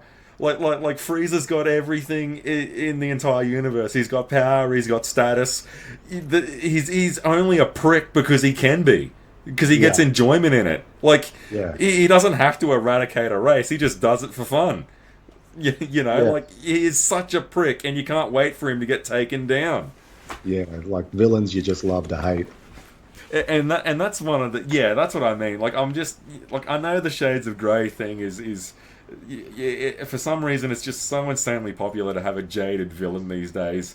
But yes, but I am kind of sick to the back teeth of it. I want to go back to, villains are villains, and because with a lot of comic book movies, why are our heroes doing more questionable shit than what the villains are? Like, it really does baffle me that a lot of this is acceptable. Yeah, because we go through that phase of heroes fighting other heroes, so you have them acting really out of character. And But another that's thing, as Cap and Natasha get a bit of downtime, the MCU again does this really well, where you do get these sort of quieter little moments. Well, they used to do it. I haven't really kept up on their modern slate, but just sort of seeking refuge in Sam's apartment. Well, they did just survive a Predator missile, for God's sake. So giving them 5 minutes to sit. And mind you, this break in of this manhunt is very, very brief. Yeah. Like, it's almost like, like an hour later they got the crosshairs on, because I believe the first interaction between first real kind of scrap that Rogers has with Bucky is coming up next. Yeah. So the Sam Wilson, the Falcon, where we're getting the seed now of when he'll get his power suit. He was a para-rescue operative in the military. Now, in the actual comic, he wears a red and white. Well, it's like most characters, that have been around for decades. He's sort of gone through a few changes, but he has a predominantly red and white suit with the actual bird wings in the comic, and he has a telepathic connection with birds. Yeah, it's almost like a Battle of the Planets Gatchaman kind of thing. Yeah, in a way, but they kind of reinterpreted it as the X-07 Falcon suit, and it's so cool when we finally see him in action. I think he's not underrated now, because you can't be in films this good and this successful, and with the later Avengers films, and not be underrated. But he's always, as a kid sort of reading him, I got, you just knew he had so much potential, and to see it realized on the screen in such emphatic fashion, he's a tremendous character. See, I think that's something that kind of hurt Spider-Man Homecoming, was that the depiction of the Falcon in this film especially, the way that it moves and the fluidity of the wings and how the suit folds up on itself and the design of it and the shape of it and all that, the noises that it makes, like the practicality of it, it really stole a lot of the Vulture's thunder. Like, I think Michael Keaton just got a bad shake on that, because I mean, the Vulture in that film had nothing on this. Yeah, and that was very deliberate, and by design with the filmmakers. They wanted it to. Whereas, so in the MCU, Iron Man is the bar. He's the technological prowess. Like that's the bar you top. But so their design stylistic kind of approach with the Falcon is like Iron Man is power when he's in flight. Like the Falcon is graceful because he is more maneuverable in the air. The way he can flip and tumble and sort of stop and start and weave and dart and dodge. Iron Man can't do that, but the Falcon can. He's almost like a straight bullet, isn't it? Like, I know he maneuvers around the Raptors in the original film, but I think it's fair to, like, it needs to be noted that Iron Man just barely managed to get out of facing off against two Raptors, I believe it was. Like, he Yeah, just barely managed to get out of that alive. Like if Rhodes wasn't there to call it off, he would have been taken out by those two planes. yeah. It's just incredible. This Victoria Alonso was quoted as saying that the Falcon is one of our coolest characters. It's hard to disagree. Yeah, well, what else can you say apart from job well done? I Yeah, mean, exactly. you know. Yeah, a job well done. That's a perfect summary of bringing the Falcon to the big screen. And I love the like just wearing the jeans and a shirt, like and then having the Falcon harness on. Like it's just, Yeah, I love that so much. yeah, Like there's and it's something that this film does in spades.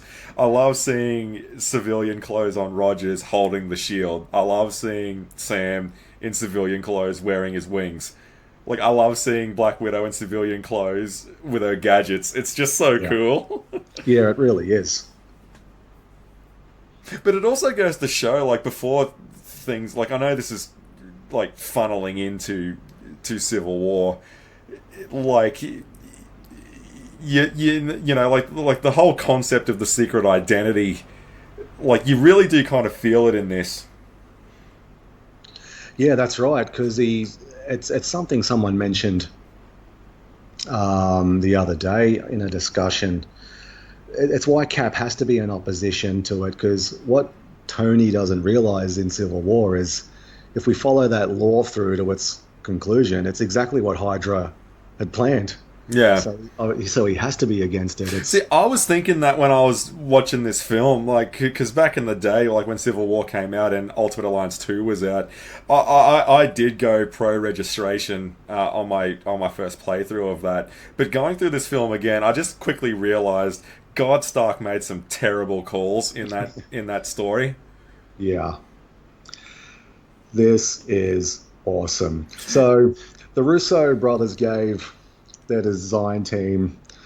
So with the Winter Soldier, they said, and there's, I always say, if you can't do it better or do it different, don't bother. They said, we want this guy to be as cool as Darth Vader or Boba Fett. I mean, Ripping the I steering probably, column out. yeah, I probably wouldn't put him on Vader's level, but I think he shits all over Boba Fett. Oh, shit, yeah.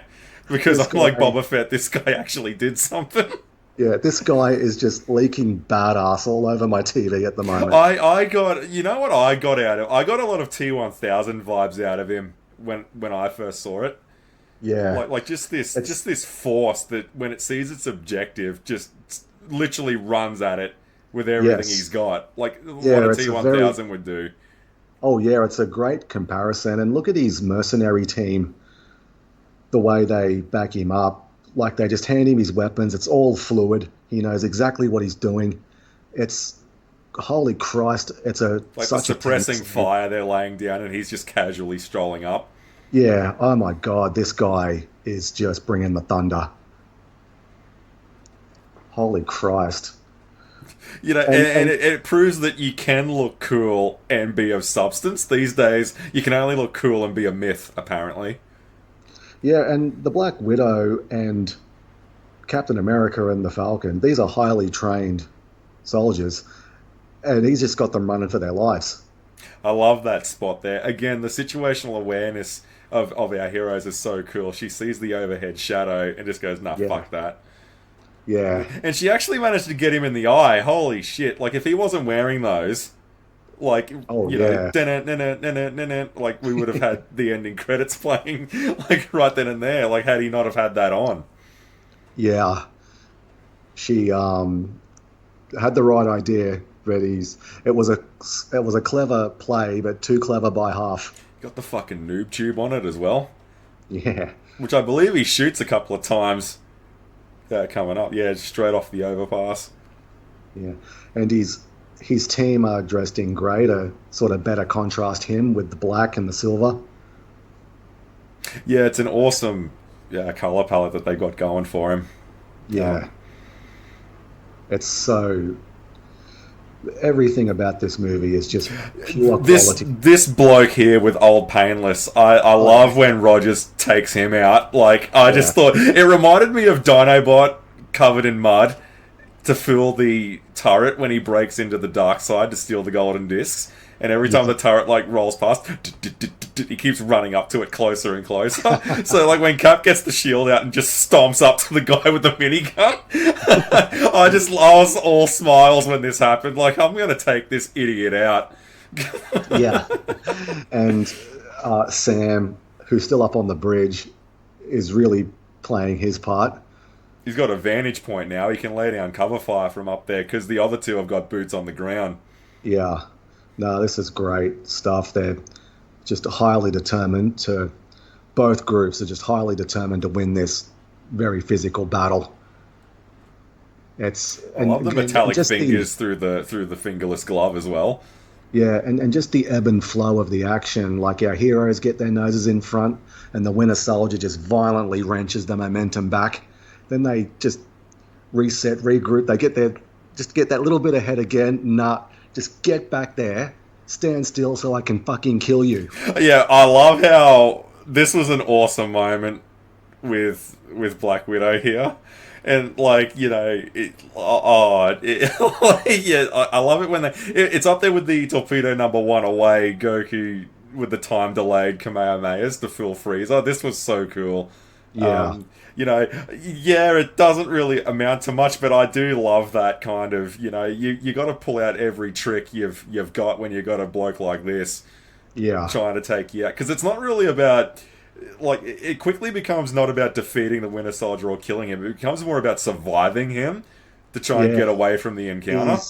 He's he's so strong. It's just relentless, isn't it? Like you said, the T1000 comparison is so apt. He's just relentless. Yeah, like that's what I mean. Like when you like T1000 was the first thing that popped into my head. Like when you see the T1000 when it sees John Connor in its line of sight, it literally sprints at him like nothing else exists. Like Yeah, everything, it's ignoring cars that could run it over. It just runs at him with everything it's got, and it stops at nothing to. Like he gets hit by a truck, and then he yeah, commandeers the truck, and then keeps chasing after him. And that's exactly what the Winter Soldier does here. The second he lays eyes on Steve, like nothing else matters. yeah, Like he just absolutely will not stop. Like just look at him. yeah. It's just an amazing fight. And I love the villain being in their full ensemble and Roger still being in his civilians. It's awesome contrast. I love it. Yeah, the design of the Winter Soldier is just stellar from beginning to end. The the things they carried across from the comics are just really good. The because Steve Epting designed him for the comics, and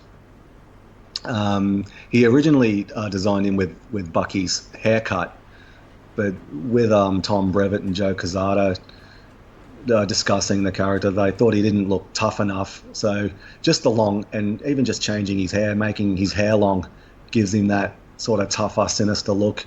It's like the Predator dreadlocks in a way, isn't it?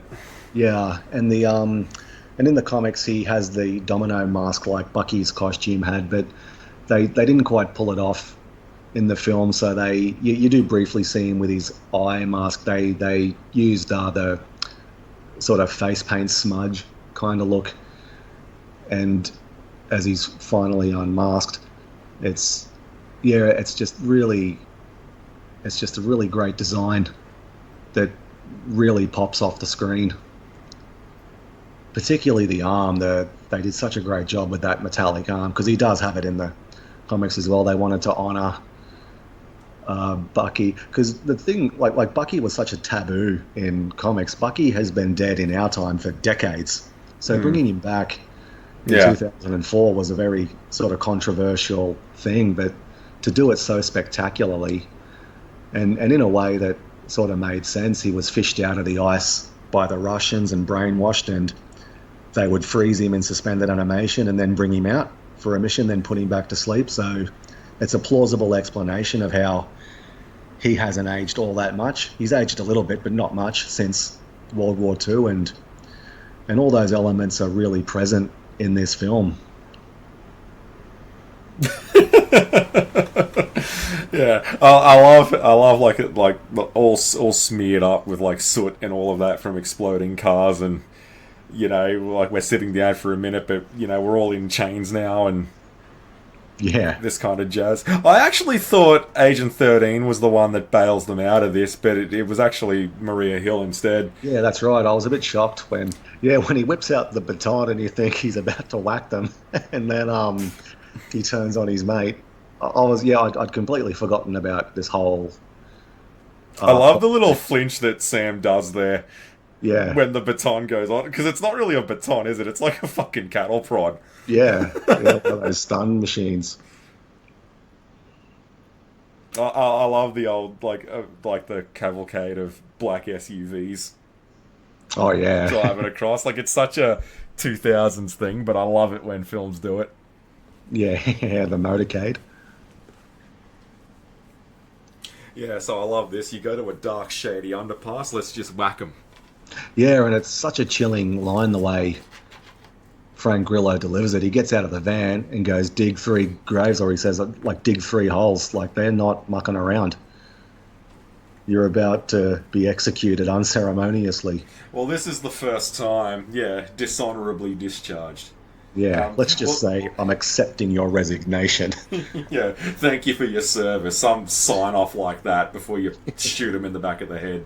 Yeah. Um, Now, this one, because I hadn't quite seen this prior to this week, and I hadn't seen the later MCU films, I was actually taken back by Fury's death. But I know just what a sneaky bastard he is. I'm like, I'll be dead set shocked if they chose that lane and stuck with it, because like he's got like android body doubles and stuff, and every time someone thinks they've killed Fury, of course he's always alive. So Yeah. I had that stuck in my mind as well, but I was like, God, man, if they had the balls to do that, I'll be dead set shocked. Yeah, much like yourself, I remembered that he had died, but I wasn't sure if if he returns in this film or in Civil War or one of the other films. And I was assuming it was a life model decoy, an LMD they call them. It's another Yeah, sort of facet of Shield technology. But no, he explains then they have this serum that can lower your heartbeat to 1 beat per minute to um, create the illusion that you've died. So yeah, because I was assuming that it was a one of those sort of androids that Shield are famous for, but no, and I was surprised that they brought him back in this film because I didn't really remember all that much about Fury's particular plot line in this film. and now we've got him filling in the blanks for the main heroes. Also contrasting with the HQ prison that they're keeping Bucky in as well. Yeah,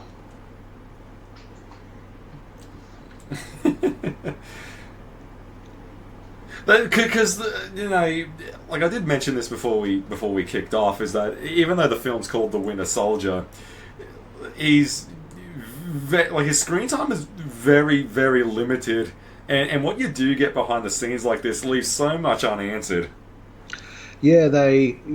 it's quality, not quantity. Whenever he shows up, he shows up like three times in the film. It's a big deal, and the story really kicks into high gear. It's quality, not quantity. Like I think what Hannibal Lecter's in Silence of the Lambs for 12 minutes, and you can't imagine that film without him. It's yeah, and that's one of the reasons why I think he's, that design sort of challenge make him like, I want him on tier with Vader and Boba Fett.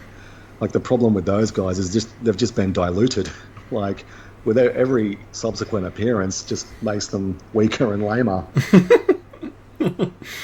So, and it's a good thing that you've brought up there. See, this is something that I thought made Heath Ledger's Joker portrayal so memorable, and that is they don't have him on screen to peddle shit. Like, Yeah, whenever the Joker rocks up in that film, it's a big deal, and everyone, all eyes are on him, and something's happening, like whether it be blowing up the two ships, or crashing Dent's party, or the heist at the start with William Fichtner. Same deal here. Every time the Winter Soldier shows up, it's purely to push the plot further to yeah, its end game. They don't have him rock up and do something stupid and then disappear for 40 minutes yeah, that has no bearing. Like, you can't help but think if someone else took a crack at this film, the opening ship sequence would have been the Winter Soldier, and then you wouldn't see him again until the finale. yeah. Like, and that whole boat sequence had nothing to do with anything. Yeah, and it really, that initial story that introduced him in 2004 just set such a tone for the Captain America books, like for the next decade. Ed Brubaker and Steve Epting's run, and one thing I think Marvel did really well in their films in the early phases is they adapted stories that were popular. The Winter Soldier was an incredibly well received, critically acclaimed story in the comics. So was Civil War. Ragnarok, Walt Simonson's epic run on Thor from the 1980s, was one of the best runs ever on that character. They adapted a lot of fan favorite storylines to their films. Like, they just set such a really high bar in these early phases, and I think that's another reason why their films were so well received, because they actually adapted stuff people wanted to see. They weren't 100% faithful adaptations. They had to change a lot and update a lot and refine a lot to make it sort of fit cohesively within the narrative they were building. But when they announced their whole slate in those early phases, it just got fans so excited. And it's all going to culminate into an adaptation of the Infinity Gauntlet saga. Like, fans just went mental for this sort of stuff because they were adapting stuff that people were looking forward to. See, but it's good that you said that, because a lot of the stories that they chose to adapt in the earlier phases were things that, you didn't have to work as much towards. Yeah, Like, don't get me wrong, like, out of the gate, the DCEU did choose things that people did want to see. Like, everyone loves The Dark Knight Returns, everyone loves The Death of Superman. The problem is that those are stories that you can only get after your character's been around for about 10 years in that universe. Like, you can't do a Dark Knight Returns as your new Batman's first appearance, because the whole payoff of that story and why people like it is that it's an older Batman that we've been with for so long. The MCU didn't do such thing like that. They didn't choose something that you needed a older, jaded version of the character to tell. They went for stories that you could easily kind of change a few things around and you could make work in the earlier phases. yeah, yeah, that's right. The Death of Superman and like Nightfall and things like that, you have to build up to them. You can't start with them. It's the same reason why you couldn't have an Endgame event for DC that you couldn't just go Justice League Final Crisis as a movie. Like, well, it's kind of hard to do that without the countdown to Final Crisis. Whereas Yeah, with the Avengers, they get a bit more leeway for that kind of thing. yeah. And this, I believe, is the only out and out flashback that the story uses narratively. Yeah, again, there were plans for more, but that scene at the start at the Smithsonian put all of it to bed. It was so good. It really, flashbacks were superfluous to the narrative, because there were plans to do a few more, like the action sequence we discussed in World War II at the start, and a few more just to sort of um, contrast how like Cap in his element back in the 40s, and he's struggling a little bit in the modern day. But yeah, that very poignant scene as he walks through the Smithsonian reflecting on his life back then was just so well done. There was no need for them, really. I did think this was great to sport the one that Yes. Bucky would most remember. Yeah, the late great Stan Lee. Um, God bless him. And very vibrant blue now. Yeah, he's I mean, you can't really have a hero called Captain America and not have a vibrant red, white, and blue, right? I yeah, mean, that's right. That's the suit we all know and love. He means business now. It's yeah, the designer who is such a massive comic book fan. It's like he was so determined to get the ears right with the helmet and the wings. yeah, the It's wings. up there Yeah, with, I was just gonna gush over. This one's actually got wings as opposed to the one that was on the freighter. yeah, that's right. Yeah, they and getting his ears right was really important to these guys. It almost broke them. It's up there with Batman turning his head. Like it's like, okay, we're going to give it one more pass, and then look, there's no shame in quitting. If you can't get the helmet right, life's going to go on. But they gave it one more crack, and they finally got it.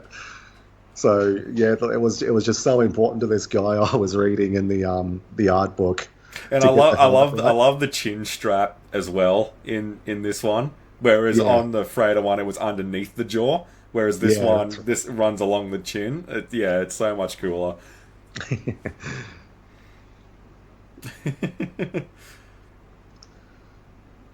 now we've got to have a bigger dick. In the original plan, there were going to be five helicarriers that come up out of the helicarrier bay. What can you do with five that you can't do with three? We gotta have a bigger dick. That's Yeah. that's writing 101, people. Yeah. You Yeah, know. so they eventually settled for I three. mean, but have you seen the size of those things? They're like fucking Star Destroyers when they come Yeah. out of the bay. Like Yeah. Jesus Christ. Yeah. Well, don't worry. I'm sure in the next phase we'll have a whole army of them in the sky, and they'll be called the Final Order. Yeah. Yeah, it's so interesting because I remember the intro to Ultimate Alliance 1 real quick, where the whole intro to that is Doom attacking the helicarrier, and you're with, like, it opens up with Nick Fury and all of that, and they're having a dick swinging contest over the webcam, and just one of those, like, Fing Fang Foom rocks up and perches yeah. on it. Like, Jesus, and that's just one helicarrier and it's housing him. Like, so Yeah. I'm glad that common sense prevailed and there was only three. Yeah, it's such a running gag now in the comics at this point because for decades they had just the one, and now they're pretty much designed to be crashed. There was a gold one that was crashed, I think, in the same comic it appeared in.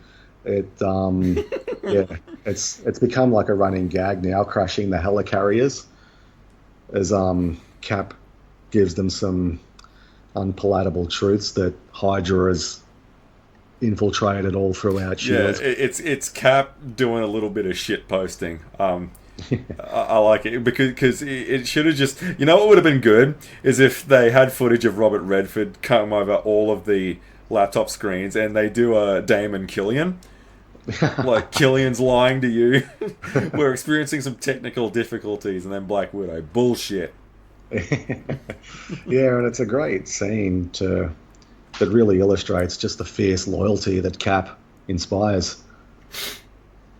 Because he's not like a political leader or anything like that. He really is just a soldier that fights on front Yep. lines, and all these people. And I love how these people at the keyboards refer to him as like, I'm standing with Captain Rogers.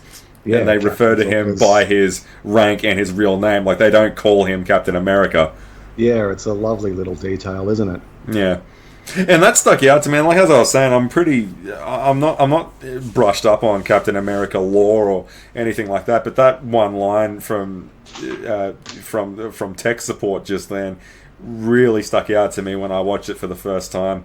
The fact that the people address him as Captain Rogers and not as Captain America, I really like that. Yeah.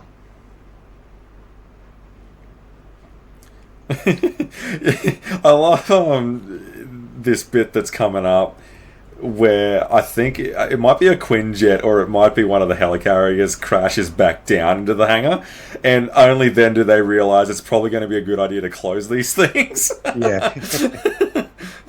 Yeah, it's such an impressive opening, yeah, and you're right, these things are huge. And I believe Nick Fury said that they were powered by a repulsor.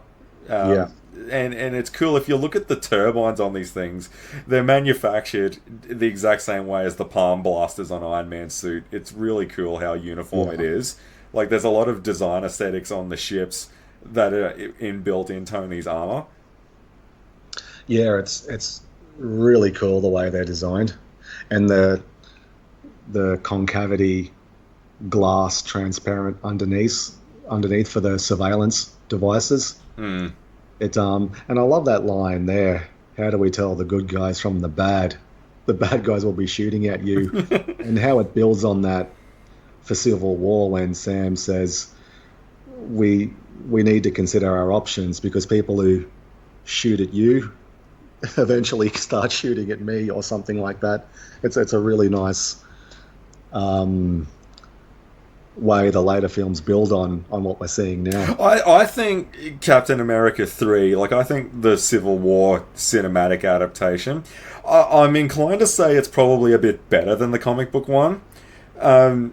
Like I know some people say, oh, it's not quite as violent, or the heroes aren't quite like against each other's throats the way that they should be. Tony and Stark aren't fighting tooth and nail the way they should be, or anything like that. But you got to remember the legwork that was put into the cinematic universe adaptation of it is very different from the way the comic book was, because Tony Stark is an absolute dickhead in the comics that no one really wants anything to do with. Like he has a problem with the drink. He gets a lot of things wrong. Like he's barely interested in being a hero at all. He's flat out conquering his own demons. Like a lot of people were reluctant to work with him. So when Civil War kicks off, and a lot of the street level heroes go with Captain America and all of that, it does become this real kind of vicious fight for what's right. But in the movies, Tony Stark isn't the alcoholic that he's kind of is in the comics, and these people have a good like camaraderie with each other, and they have fought wars in their own rights with each other, so they are reluctant to start fighting with each other. Yeah, I tend to agree. The the the comic probably has a bit more of a scope to it because they had more characters, but like you said, the comic really hinges on one of the sides acting like complete douchebags. And it's Iron Man. Yeah. Yeah, whereas in the film, their motivations and reasons are a bit more articulated and fleshed out a bit better. There's I think the Falcon just steals the show in this final act, doesn't he? Yeah, he does. I know. Like before it gets a chance to take off. But it also shows you the maneuverability of it as well. Yeah, very much so. Look at this is spectacular. I just cannot believe what a stellar job they did with bringing the Falcon to life. I would have given my left nut to see Adrian Toomes be depicted that cool, and it never happened. Yeah. I love the risk communicator. It's really cool. Yeah, and it's one of the reasons I love the Falcon so much is because it's such a massive benefit for Cap having air support in these battles. It's I love when they. I mean, I can name like a million characters that can fly. I love heroes that can't do it. Yeah, it's and how every character in this film brings different skills to the table. There's no duplicates. There's no superfluous or extraneous stuff. There's no rinse and repeat. Everyone brings their own skills and abilities to the table. Yeah, and that's very important with these kind of things that gets lost because when Spider-Man starts wearing the Iron Spider suit as his default suit, it really starts to give me the shits.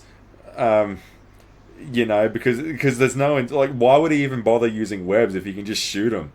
Yeah, Like with repulsor fire, like why would you even bother?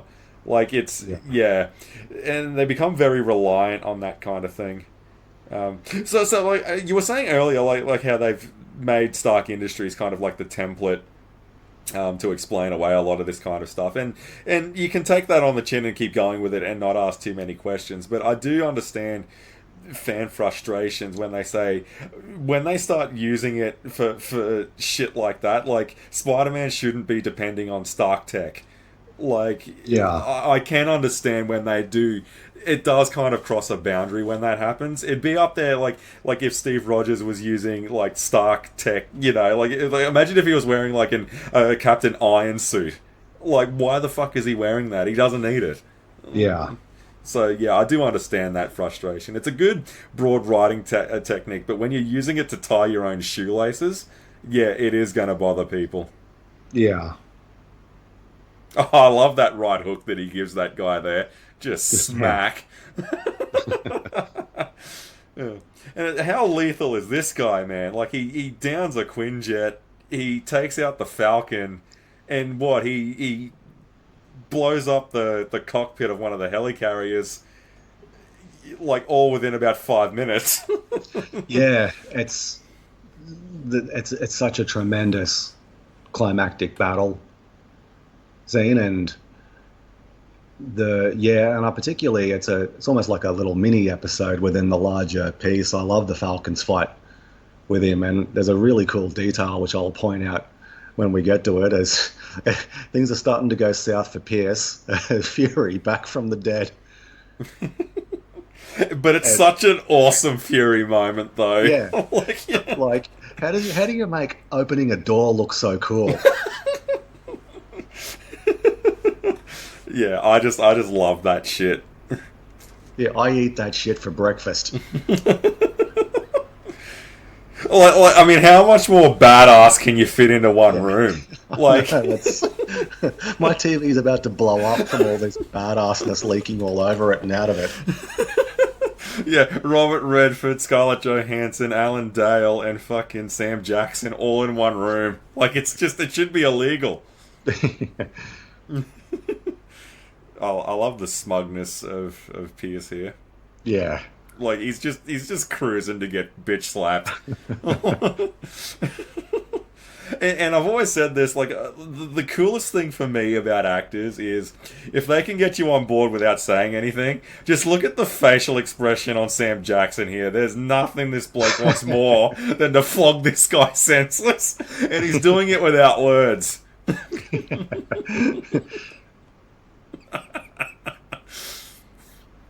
This was awesome here. He deleted the retina scan, but only on the good eye and not the bad eye. This was such an awesome flex moment here. yeah, really. And again, it's another one that it's just such a really earned moment. It's not for shock value. It's an incredible moment.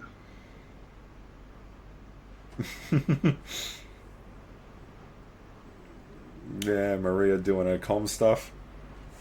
And I like, yeah, again, just flat out offs two guys. Yeah, Yeah, they opted for a stealth approach. And it's pretty cool, for the entire film to be like he's a soldier and he's not a spy. He's against doing this kind of espionage kind of stuff. It's not really what it's about. The entire final act is all about espionage, and he's totally just hammering it home. yeah, Yeah, I had a big breakfast. Like again, you get this kind of cool. Yeah, we got one more to do, and then this fella pops out from behind a crate. Good feelings gone, levity's gone. The seriousness is just amped right back up to 11. yeah. It's great. It's another perfect example. Like our heroes get their nose in front, and here's the Winter Soldier just violently taking back control. And I love the use of the grappler because it established he's got one earlier in the film, and rather than use it to scale a building, he's going to use it to ground the Falcon. I love I love how characters do things that are normal, like an ordinary or a regular person probably wouldn't think of in the moment. And I love using their equipment in an imaginative way. Like how in the animated Transformers film, how Hot Rod flashes his high beams in the final battle with Galvatron. It's just using his ordinary equipment in an offensive, clever, original way, and the Winter Soldier using that grappler to ground the Falcon was just such a cool moment. And again, they're just two highly trained warriors, just very desperate to get the momentum. And you're right, they had the momentum, but they relaxed. They thought, how easy is this going to be? And whenever the Winter Soldier shows up, he's just so good at getting momentum for his side back. And now he's in control. It's just incredibly well done. All of these action scenes in the entire film are so well done. It just makes me scratch my head and go, what happened? Yeah, and the timing of this film when it came out is very intriguing to me and interesting to me, because it was sort of the last of its kind, because nostalgia bait and all that crap hadn't really taken off yet. Well, we were only about 6 years or 5 and some change years removed from Iron Man 1. Yeah. So yeah, we weren't quite there yet, were we? And the Marvel universe, the Marvel Cinematic Universe is still on the upswing. I mean, it is starting to hum now, isn't it? It's got phase 1 out of the way, and these guys are really finding their feet now and starting to hum. It's phase 2 and 3 are probably the high point of it, and this is like hip deep in that era and that time period. And yeah, they gee whiz, they just smacked it out of the park. I cannot believe how good this film is. I know I always say I just don't want to sit here and gush about these films we discuss, but when they're so well done and well made, you just can't. You just want to sit back and just I don't understand. Like, we got this right 10 years ago. Like, what the fuck happened? Like you just mentioned. Yeah, no, and like again, like I keep my ear out on Marvel stuff and all of that. And truth be told, like a lot of the stuff that they're bringing out today probably wouldn't bother me as much as it seems to be bothering everyone else, because I haven't been with it quite as long. I will say this. I know a lot of people say, oh, it's superhero fatigue. No, it's just bad superhero fatigue that people have got. I do think after having the Infinity Saga to digest, they really should have kind of sat on it for a little bit. Because, look, you've got a complete Iron Man arc. You've got a complete Captain America arc. Yeah. You've just got your deal with Spider-Man to start doing your own little things with him with Sony and all of that. Like, I would have just repackaged it and just keep that going, like what they do with the Dark Knight trilogy. Just keep re-releasing the Infinity Saga every couple of years or so, before you decide where you're going next. I mean, you've got so much to digest and unpack. Like, even in the Captain America trilogy, like just on its own, like just those 3 films, like there's a lot there. There's definitely a fatigue of some description going on. Yeah, I tend to agree with you. Like, I don't think, and I never really appreciated it until watching this film recently, because they came out like 2 or 3 a year. Like, we don't really stop to appreciate a good one and let it sink in. It's sort of right onto the next thing, right onto the next thing. Like this film on its own probably could have sustained them for the next couple of years, but no, we've got to have another one a few months later. And I easily could have had a 3-year gap between this and Civil War. Yeah, it's or even longer. It was this just set such a high point going forward.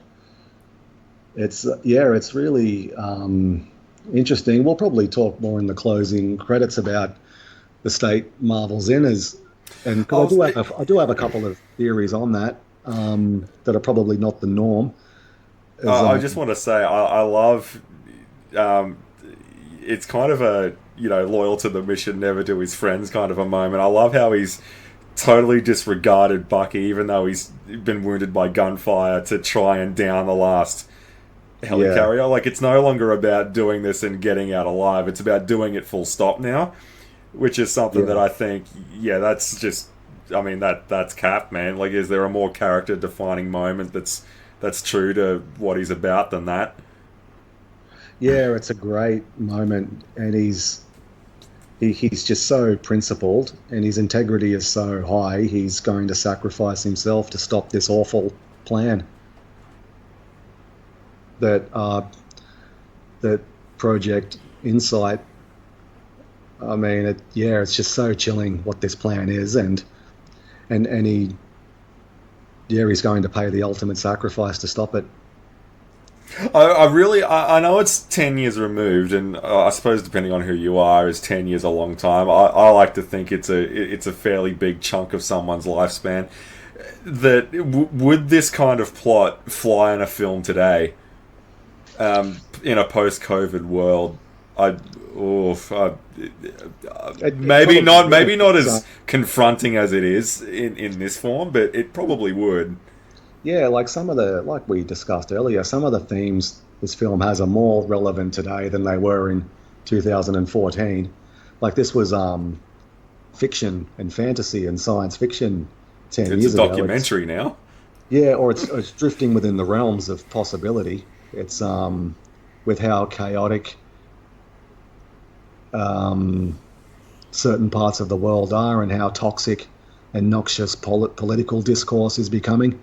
It's yeah, I've found you watch it in the cinema and go, ha ha ha, that'll never happen. Like these guys are dreaming. It's like they're, if like some of the paths society seems to be going down, they're sadly prophetic. I love when villains get the comeuppance. Pierce, look, you had your chance, Ted. You blew it. Yeah, I just wanted Nick Fury to say a cool sign-off line like "PS off." Yeah, yes. Yeah, PS. Far out. Scarlett Johansson was really earning the paycheck in this one, getting thrown around all the time. I love how the helicarriers all down each other, just unloading. But there's one cool detail about that was that obviously the last one doesn't sustain enough damage to kind of fall out of the sky the way the other ones do. Like it does it, but it crashes into the triskeleton and it like rubs across the bay doors and all of that. Like it doesn't get down. It's slowly coming out, but it's still capable of like self propulsion a little bit. Yeah, that's right. And because it was the highest one, it had the best advantage not to get hit, and the Yeah. slowest one takes the most damage. It's really cool, subtle details that they're really great to pick up on. And it does. I know we didn't talk too much about it, but I do like Sam's fight with Frank Grillo. Oh Like yeah, how yeah. there's no equipment at all; it's just hand to hand skill between two warriors. I just love that, and I was thinking to myself, please tell me that Grillo, like he's the villain that I am invincible, and then goes out like a total punk. And when that helicarrier was coming in the background, I just cracked up laughing. I'm like, oh no way, this is gonna happen. And I was all Yeah. smiles, and I'm like, of course. Oh god, I loved it. Yeah, and I just love this brutality here going on. This oh, it's awesome. No tricks. No, yeah, when it closes in behind him, yeah, son of a bitch. I was laughing my ass off when I saw this for the first time. Yeah, Nord, I hope you make it. Yeah, yeah, I always make it, Mr. Latoura, and he just gets covered in this rubble. He's gone, man. This was pretty cool how he jumps out 41st floor. He jumps out and he almost lands in the helicopter blades. Oh, this was just so full on. Oh, I loved all of this. Yeah.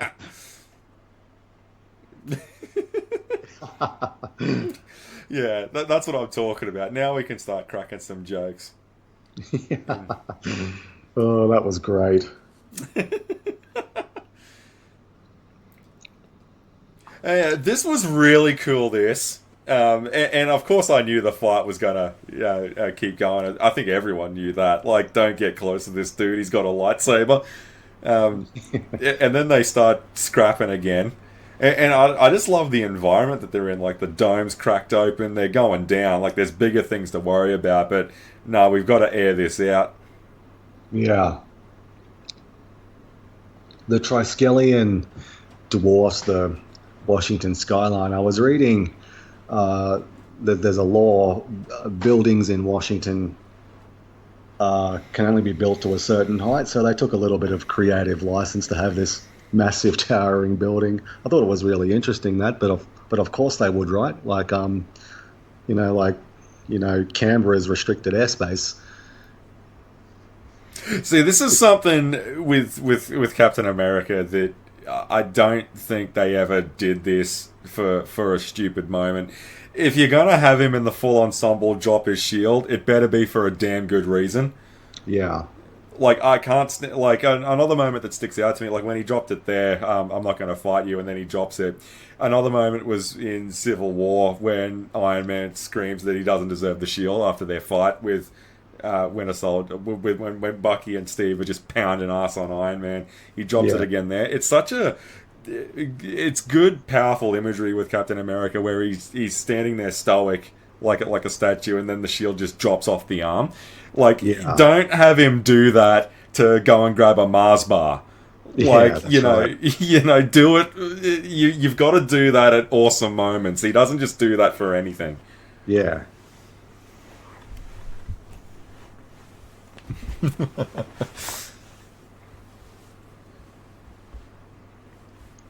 I thought this was a really cool way to sort of wrap, because I don't believe they see each other again until after this. This is the last interaction they have in the film, and I just thought leaving him on the riverbank and just walking away, like, that says everything you need to know, doesn't it? Like, there's not much yeah. point in having him monologuing. I believe it was a really effective scene. Yeah, and it seemed like a really nice break to end the film on. It's quite good. This. God, I love seeing these comic characters in their costumes when they get all wet. Like Batman in Batman Forever sticks out. Like, I just love when the costumes get all wet and stuff. Like, um, it's just awesome when you see that. Like, I know water is a pain in the ass to film around, like with things like makeup and all that kind of thing, but I do like it when films do it because you don't really see it enough. Yeah, I quite liked the final helicarrier being destroyed in water. It's purifying it. This awful, horrible plan that would have been a disaster for the human race. It's beautiful destruction. It's being purged and cleansed as it Mm. goes into the river. And I always love seeing the boys, in the ward, like broken clavicles and you know, compound fractures and all of that. Yeah, Well, like being a superhero does have its drawbacks, um, but they love doing what they do, right? yeah. So Sharon Carter's played by Emily Van Camp, who she had a really hit show, Revenge, at the time this was sort of Oh yeah, filmed yeah. and made. But interestingly enough, she does return for Civil War, and her character takes a kind of a dark path in the Falcon and Winter Soldier television series, which was a sort of bold choice to take her character.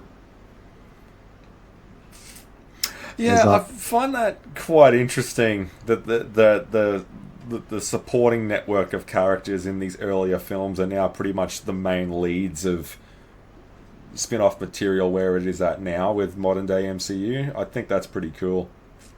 Yeah, that's right. They yeah, a few of the secondary characters spearheaded Marvel's real serious foray into television with the launch of the Disney Plus streaming app.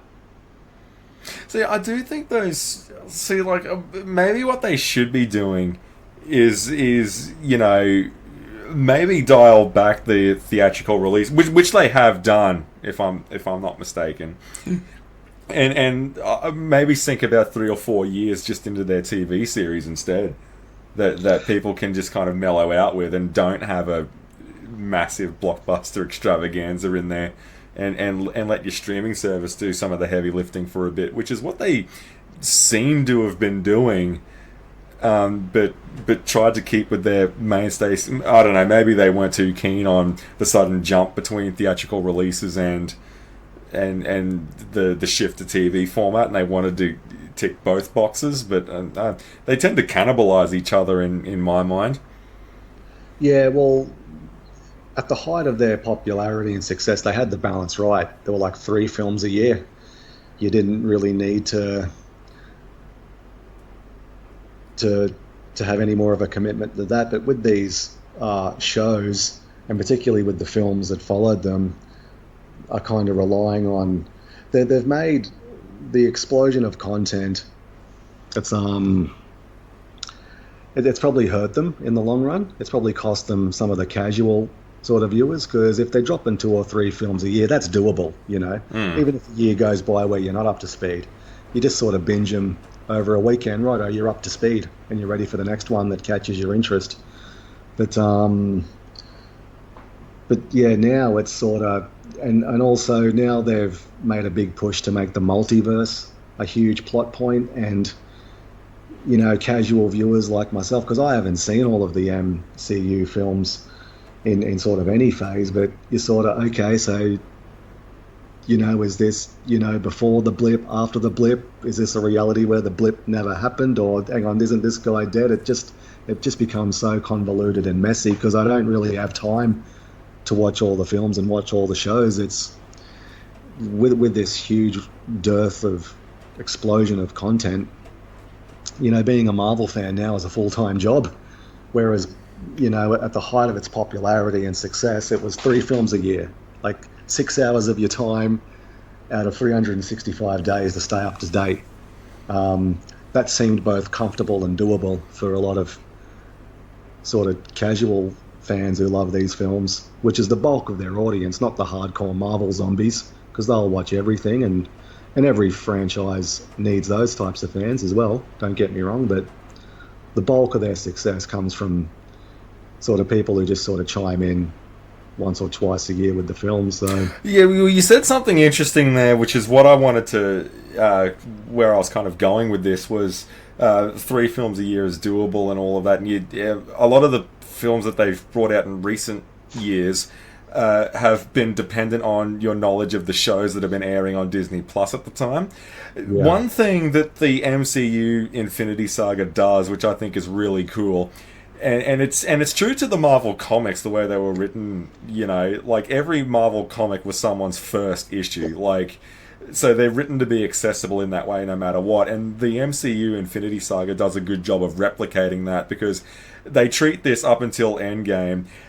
Pretty much every MCU film from Iron Man 1 to Endgame is someone's first, and it was treated as such, similar to picking up your first issue of a character, which is a massive advantage that the Infinity Saga had.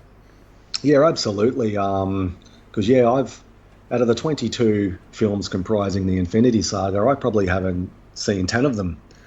But I understood Endgame fine. I at no stage was I confused about who that was or where this come from, or because it's a terrific point you made. The films, even up to their eyeballs in the final stages of this huge ambitious story, they did go to great lengths to explain everything for newbies. And a great example of that was in Infinity War with the sequence in Wakanda. Like, they went out of their way to reintroduce Wakanda, even though the Black Panther film came out a couple of months before. Like, they didn't count on the fact that you'd seen Black Panther. So to introduce Wakanda in the film with where Bucky reappears as well, I thought it was really cleverly done. It's literally, it's a 5-minute recap of a 2-hour film from a couple of months ago. Like, because I remember someone was saying to me, when I finally did get around to watching Infinity War, someone was saying, "Oh yeah, well you got to watch Black Panther before you go into it." No, you don't. No, total nonsense. Yeah, No, it is. It's totally nonsensical. I just want to say here in this cameo, the bloke with the eye patch over here, that's yeah, Thomas Kretschmann. He gets around quite a bit. Captain Englehorn in the Peter Jackson King Kong. yeah. He He's was the vampire chick's dad in Blade 2. He was in The River TV show with Bruce Greenwood. He was in Resident Evil Apocalypse. I mean, this guy is Eddie everywhere. Awesome actor. I believe he's German in real life. Yeah, he's a pretty cool actor. He plays. I think this is Baron von Strucker, Yeah. who's like a Hydra lieutenant. He's looking at the Tesseract here. It's one of these famous Marvel mid-credits stinger that teases the next film. So I believe the next film would have been Avengers: Age of Ultron, or maybe The Winter Soldier came out in April 2014. Oh, sorry, I think Guardians of the Galaxy Part 1 came out 2014 as well, as we get introduced to the Maximov twins, Pietro and Wanda. Pietro, with the passage of time in hindsight, Quicksilver didn't really figure that heavily into the MCU, but the Scarlet Witch would go on to be a huge player. Even to this day, she had a big role in the Doctor Strange sequel, so she continues to be a huge player. I think a reason for Quicksilver was because at that point in time, like what can a speedster really bring to the table? Yeah, I think is what got him. Yeah, and also forget the whole brouhaha at the time when Disney did not own Fox. There was a shit fight over him because of he's got an interesting history because he's a mutant in the comics. Pietro and Wanda Maximoff are Magneto's children, and they're mutants, which technically, and I believe he has served as an Avenger and an X-Man. And he's also a mutant, and he was a member of Magneto's Brotherhood of Evil Mutants. And they had plans to use him which they did do in X-Men Days of Future Past, which came out in 2014 as well. So there was a bit of a shit fight over the use of that character at the time, where Fox had planned to use him in Days of Future Past. I think Marvel just thought, okay, yeah, whatever. It was probably a fight they were going to lose because he technically is a mutant in the comics, which pretty much has him fall under the umbrella of Fox, who owned the X-Men at the time. And I think the Days of Future Past scene he's in was so memorable. I think Marvel just thought, yeah, we probably couldn't do anything as imaginative as that because he's killed off in Age of Ultron as well. So he doesn't really amount to much in God forbid we could have just left the character alone until there was a time and a place to actually use him. Nah, kill him off. Future-proof him. I'm getting real pissed off with them doing this. Marvel and DC both do this a lot. Yeah, and it was interesting, and I think it's because plans were afoot to have Quicksilver in Age of Ultron, and then suddenly Bryan Singer cooks up this sequence. We absolutely have to have Quicksilver in this X-Men film, and a lot of it is the fight over intellectual property as well. At the time, so yeah, it's quite interesting now. And now it's we die on hills for nothing because now Disney owns everything, and yeah, because I remember, a good example of that was when Avatar: Way of Water came out, and people were like, no, when Endgame outgrossed Avatar. And I like what people with common sense were saying in the comments. Yeah, Disney worked really hard in beating Disney at the Disney box office, didn't they? Like, they're owned by the same company, dickheads. Like, there is no competition anymore. Yeah, that's right. It's all fucking... there's some money in the world that Disney haven't got, apparently. I do think, though, we are going to come back to this kind of content. I just think it needs to kind of sit for a little bit as the credits are wrapping up. I do think there is a comic book fatigue. And a lot of people are quick to say it's just bad comic book fatigue. They're over bad comic book movies. But the problem is that when a good one does come out, you just don't watch it anyway. So I think the whole phases need to get put on pause. I think the TV stuff should keep going.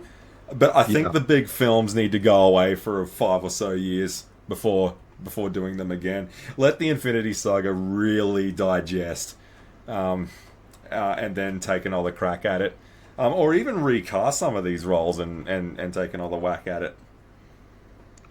Yeah, I mean, everyone's got a theory on the current state of Marvel. Maybe one of those theories is correct. Maybe a little part of all of them are combined to form a mixture of why it's kind of struggling at the moment. It's yeah, it's something I've kind of thought about off and on recently about the position it's found itself in. One thing a couple of ideas I have is like the law of diminishing returns. Like once they've successfully adapted now pretty much all of their entire pantheon of heroes, and even as early as 2014, they did this Guardians of the Galaxy film, and I know they're great characters and have a really loyal, devoted fan base, but they were not well-known characters even in the comics. I know they had a really seminal run in the 2000s with Marvel's Annihilation cosmic event. And I know they've had other series, in the 70s and in earlier sort of periods of Marvel's history. But, in it probably didn't deserve. Imagine if they didn't have James Gunn doing that. Imagine if that sort of came out and flopped. But it came out and was so successful. Marvel kind of got the idea that, hey, we can take any obscure character and really make them something. And when like these later films like The Eternals and Shang-Chi, and as we get another sort of famous Marvel end credits this time, Stinger, um, where Bucky's contemplating his past, it kind of convinced them that they could turn anything into gold. And like the Eternals in particular, they have enormous potential. There's no denying that. Like any Kirby creation has enormous creative potential, but they have never been big sellers in the comics. So it didn't surprise me that that film came out and struggled to find a widespread audience. So it could just be laws of diminishing returns. Like their entire A, B, and C list tier pantheon have pretty much got to start in either a film or a television show. And like we're by the time we get to the Z-listers, we really are scraping the bottom of the barrel. And part of it could also be human nature. Like, wouldn't this fuck the grifters? What if the movies were still excellent and people still don't show up? Did they ever stop to think about that?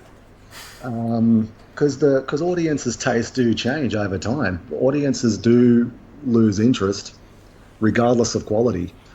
If the movies are bad or not good, that expedites that process. But people and audiences do eventually move on to something else. So that could be an issue as well.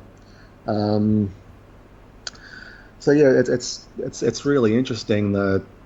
And also, yeah, they've been sort of defying gravity for so long. Like even like Ant-Man, who's a very established, well-known character in the Marvel universe. There's no one's debating that. But like the fact that he got a trilogy just shows how mind-blowingly successful they were at one point. Like maybe you can only sort of defy gravity for so long. I mean, is Ant-Man, like, is the comic book film industry stable enough to sustain an Ant-Man trilogy?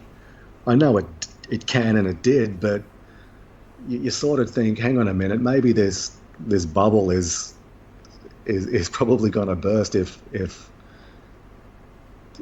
like these like very long-standing characters can sustain their own trilogy like that. I mean, that's incredible, right? Like Ant-Man got a trilogy. Well, I think yeah. I'm just gonna say I think what needs to happen after watching an awesome film like that, I think what needs to happen is the big movies need to kind of go on hold. They can keep drip feeding and trickling in their Disney Plus stuff, but I think we need to we need to go away and have a bit of a sobering think about Yeah. what we're gonna do, because I mean, 10 years and 20 films, like that's always going to be a dynasty no matter what, and I think they need to remember no one's going to be able to take that away, and they should just let that sit for a bit. Young people are going to, who weren't old enough to see them in cinemas are going to go and buy Blu-ray box sets, or their parents are going to get them onto it, or their older siblings are going to get them onto it, and it's not going to be out of print for a very long time.